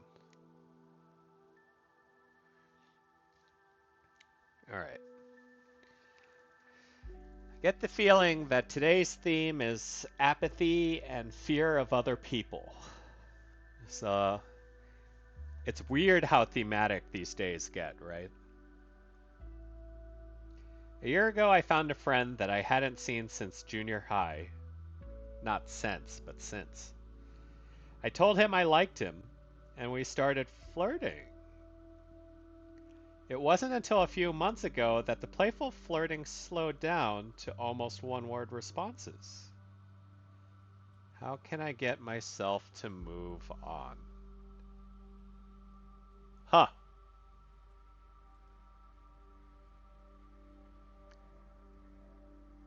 Nah, Ptolemus, commit is a bad... No.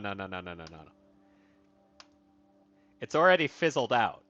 So you don't commit at this point. That's bad news, Bears. Let's see.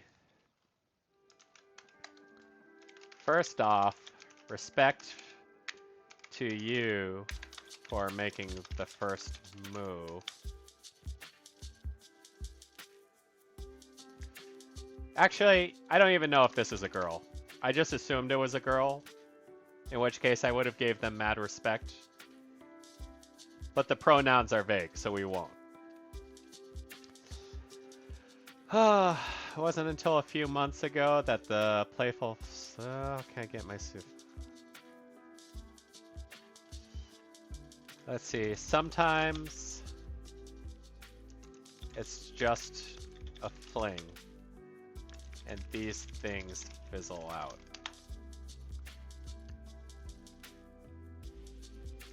From the way you describe it,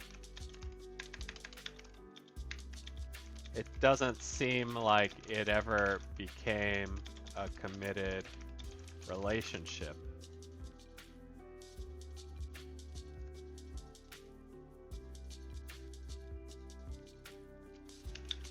But if you wanted it to be, the ship might have sailed already. Let's see.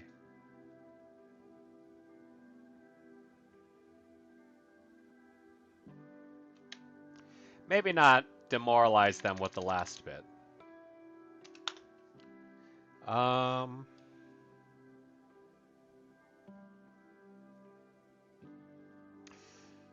Found a friend I haven't seen since junior high.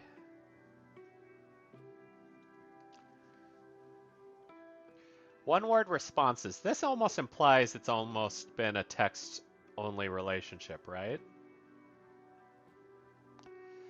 Well, Ptolemy, the thing is, it looks like the junior high friend isn't even that interested, right? Because they're not responding. The thing I'm trying to understand here is, like, if it's reduced down to text, maybe just they haven't been hanging out in person at all. You've been hanging out? Or has this mostly been text? Take it from someone who suffers the horrors of online dating. If it's just text, there isn't much shelf life to that kind of interaction. Maybe try calling him, or meet up in person. The horrors of online dating, Sad. You know what this is.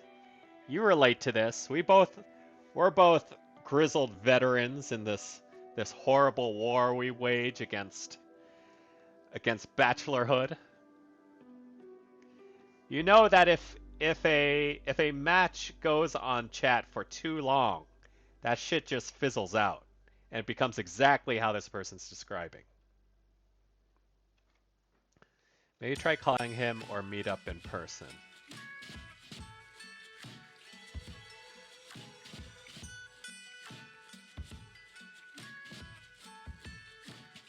It could rekindle things. If not, well, I talked to a girl for 2.5 hours on the phone, and bruh, I should have just ended the conversation. Yeah, you know, sometimes there are those situations where you just gotta hit the ejector seat, right? I've definitely had my share of dates that were like that too. If not, well, like I said, it doesn't seem like you guys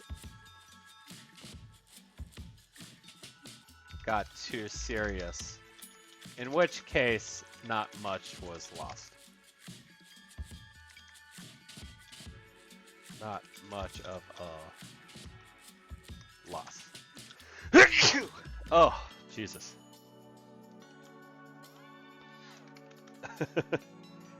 Damn, Ptolemy is the kind of person who when on the phone with the girl, just falls asleep while she's talking to him. The tragedy. He's like, look, babe, I love you and all, but I can't listen to you for more than 2 minutes. I'm sorry. Or guy, if Ptolemus is a girl, or an NB, whichever. Point still stands. I wish there was like a telephone sticker in here.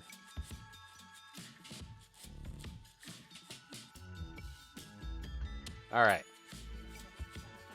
Let's do last request.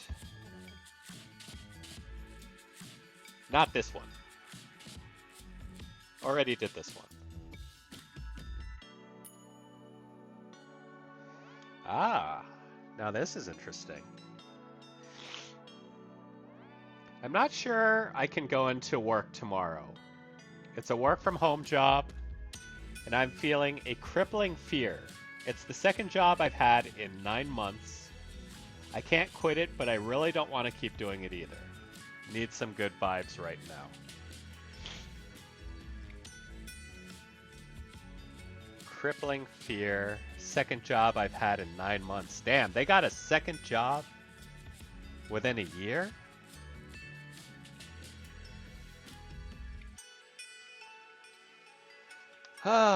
Let's see. Totally relatable. And especially during COVID.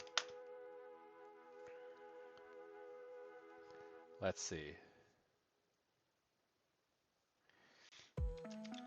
If you're working from home, you can probably get by. You can probably just call it a sick day for your own mental health. I've had to do that on a couple occasions of my own. Good vibes. We live in a world where Attack on Titan has a good ending. Does it? Oh man, good vibes. We're dealing with a freaking invasion. Ukraine's being invaded by Russia right now. Oh god, good vibes indeed. I can't quit it, but I don't really want to keep doing it either. Need some good vibes. Totally relatable, especially during COVID. If you're working from home, you can probably just call it a sick day for your own mental health. I've had to do that on a couple of occasions, on a couple occasions of my own.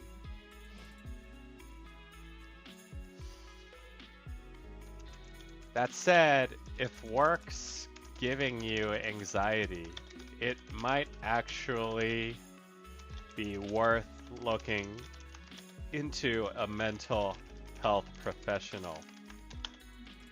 A lot of them do telehealth these days, so it's easier to find them than before.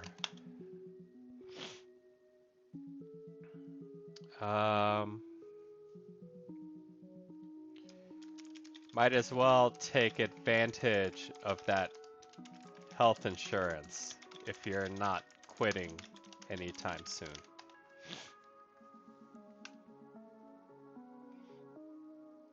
It's a good... Oh no. Are you guys fighting about Attack on Titan?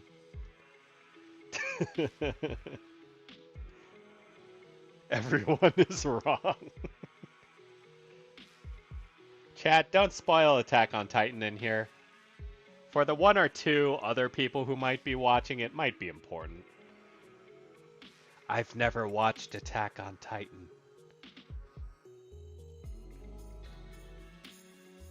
But yeah. It's a bit of a shame, but it's like... It sucks that sometimes the only measure you have to deal with your job is to go to therapy. because you need the job, and you can only go to therapy if you have the job. A bit of an unfortunate catch-22, but that's life these days. Alright, and that's it for tonight. Isekai's escapism. Read harem manga. That's how you get over it. Alright, let's see what the deer has for us today.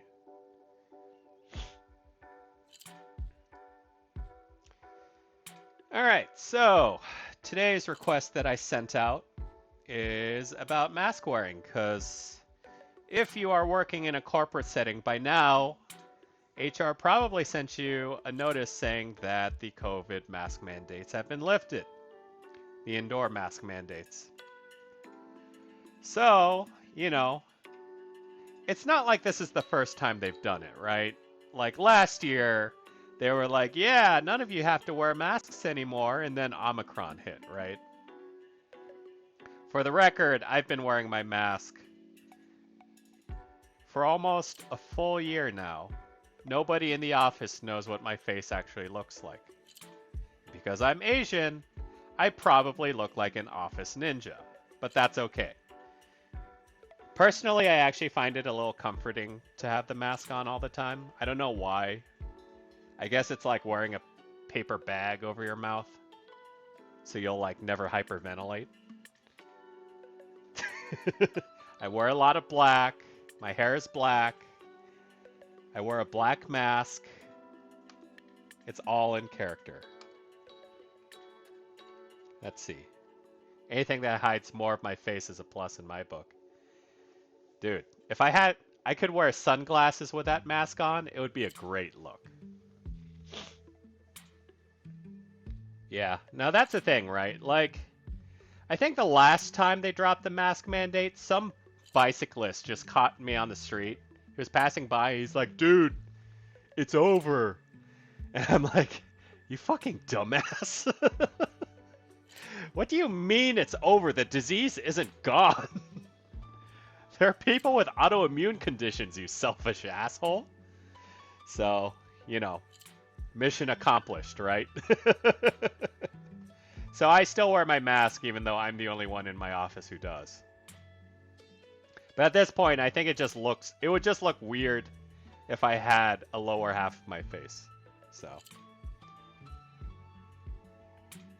Let's see. Dear Jade, it's me too. I really like wearing my mask, and since I'm still unvaccinated, I'd like to lower my risk just for now until I can convince my family that it isn't a whole-ass honky-tonk vaccine, but whatever. Oh my goodness. I still love them all the same, but sometimes their incompetence makes me a bit bonkers at times. Hope you're doing well, and I'm sending love and strength to you during these times. And hopefully they get a lot better from here. See, this is the exact reason as well, right? Because like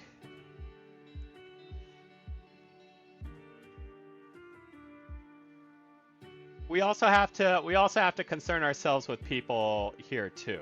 Like people who don't get vaccinated because their families are stupid assholes. God, that's the second one today. That's unfortunate. But like, good on this person, right? They're like, I'm unvaccinated, therefore I should still do what I can to avoid contracting the disease. And so they're not anti-masking, unlike those other assholes around the country. But yeah, good on this person. I wish them well. I'll send them a mask. Alright. Yes, I still do. I'd rather be safe than sorry, as they say. Masks look more and more normal the more you see them. I guess it's just getting used to how it looks. You know, it's a funny thing about that too, because I've definitely, I've met some people who have really good mask faces. And this sounds a little sad, or maybe, I don't know. Like, I think some people look more attractive when they're when they're wearing a mask. I know that's awful. I know that sounds awful. But it's like it just means they have very outstanding eyes or like kind of a good sort of face shape that I'm attracted to. And so the presence of the mouth sort of is a little jarring when I already think they're good looking. Oh God. Yeah, no, I know. I know how bad that sounds. If I had to make a comparison, if you ever played like one of the Mortal Kombat games, like one of the more recent ones, Melina looks good with a mask. Kitana looks good with a mask. Jade looks good with a mask. But once they lose the mask in some of those cutscenes, they look a little weird. I mean, some people just have bad teeth too. But no, it's not really like that. I think it's just like, you know, kind of like with clothes. If you wear a fashionable mask, it's kind of slimming. Dulans. I don't know. It's a fashion statement on top too. But in general, my face is fairly featureless as well, so I would say I look better with the mask on. So I'm not purely, you know, they should just wear motorcycle helmets. If I could wear a Power Rangers helmet everywhere, I'd do it. Let's see. I work in retail, so I'm surrounded by hundreds of people a day. I wear my mask all the time, even though I don't have to, and even though a few coworkers and even fewer customers do, it doesn't bother me that I still wear a mask. It reminds me that I care about my health and the health of those around me, even when it seems other people can't be bothered. There's absolutely nothing wrong with wanting to be safe, and a mask is a great way to stay safe. The pandemic isn't over yet after all. And this, at the end of the day, is kind of the root of it, right? We got a little too excited last time. Is the pandemic over? It's better. But, like, I feel like the numbers always spike related to or proportionally to how careless people are about it, right? We saw that huge spike in December and January. Because everyone was traveling, of course. Ooh! It's been a while since I got a new sticker. Don't feel silly if it makes you happy. Then be you. I still... Wait, what? Don't feel silly if it makes you happy. Then be you. I still my mask too, even when I have all my shots.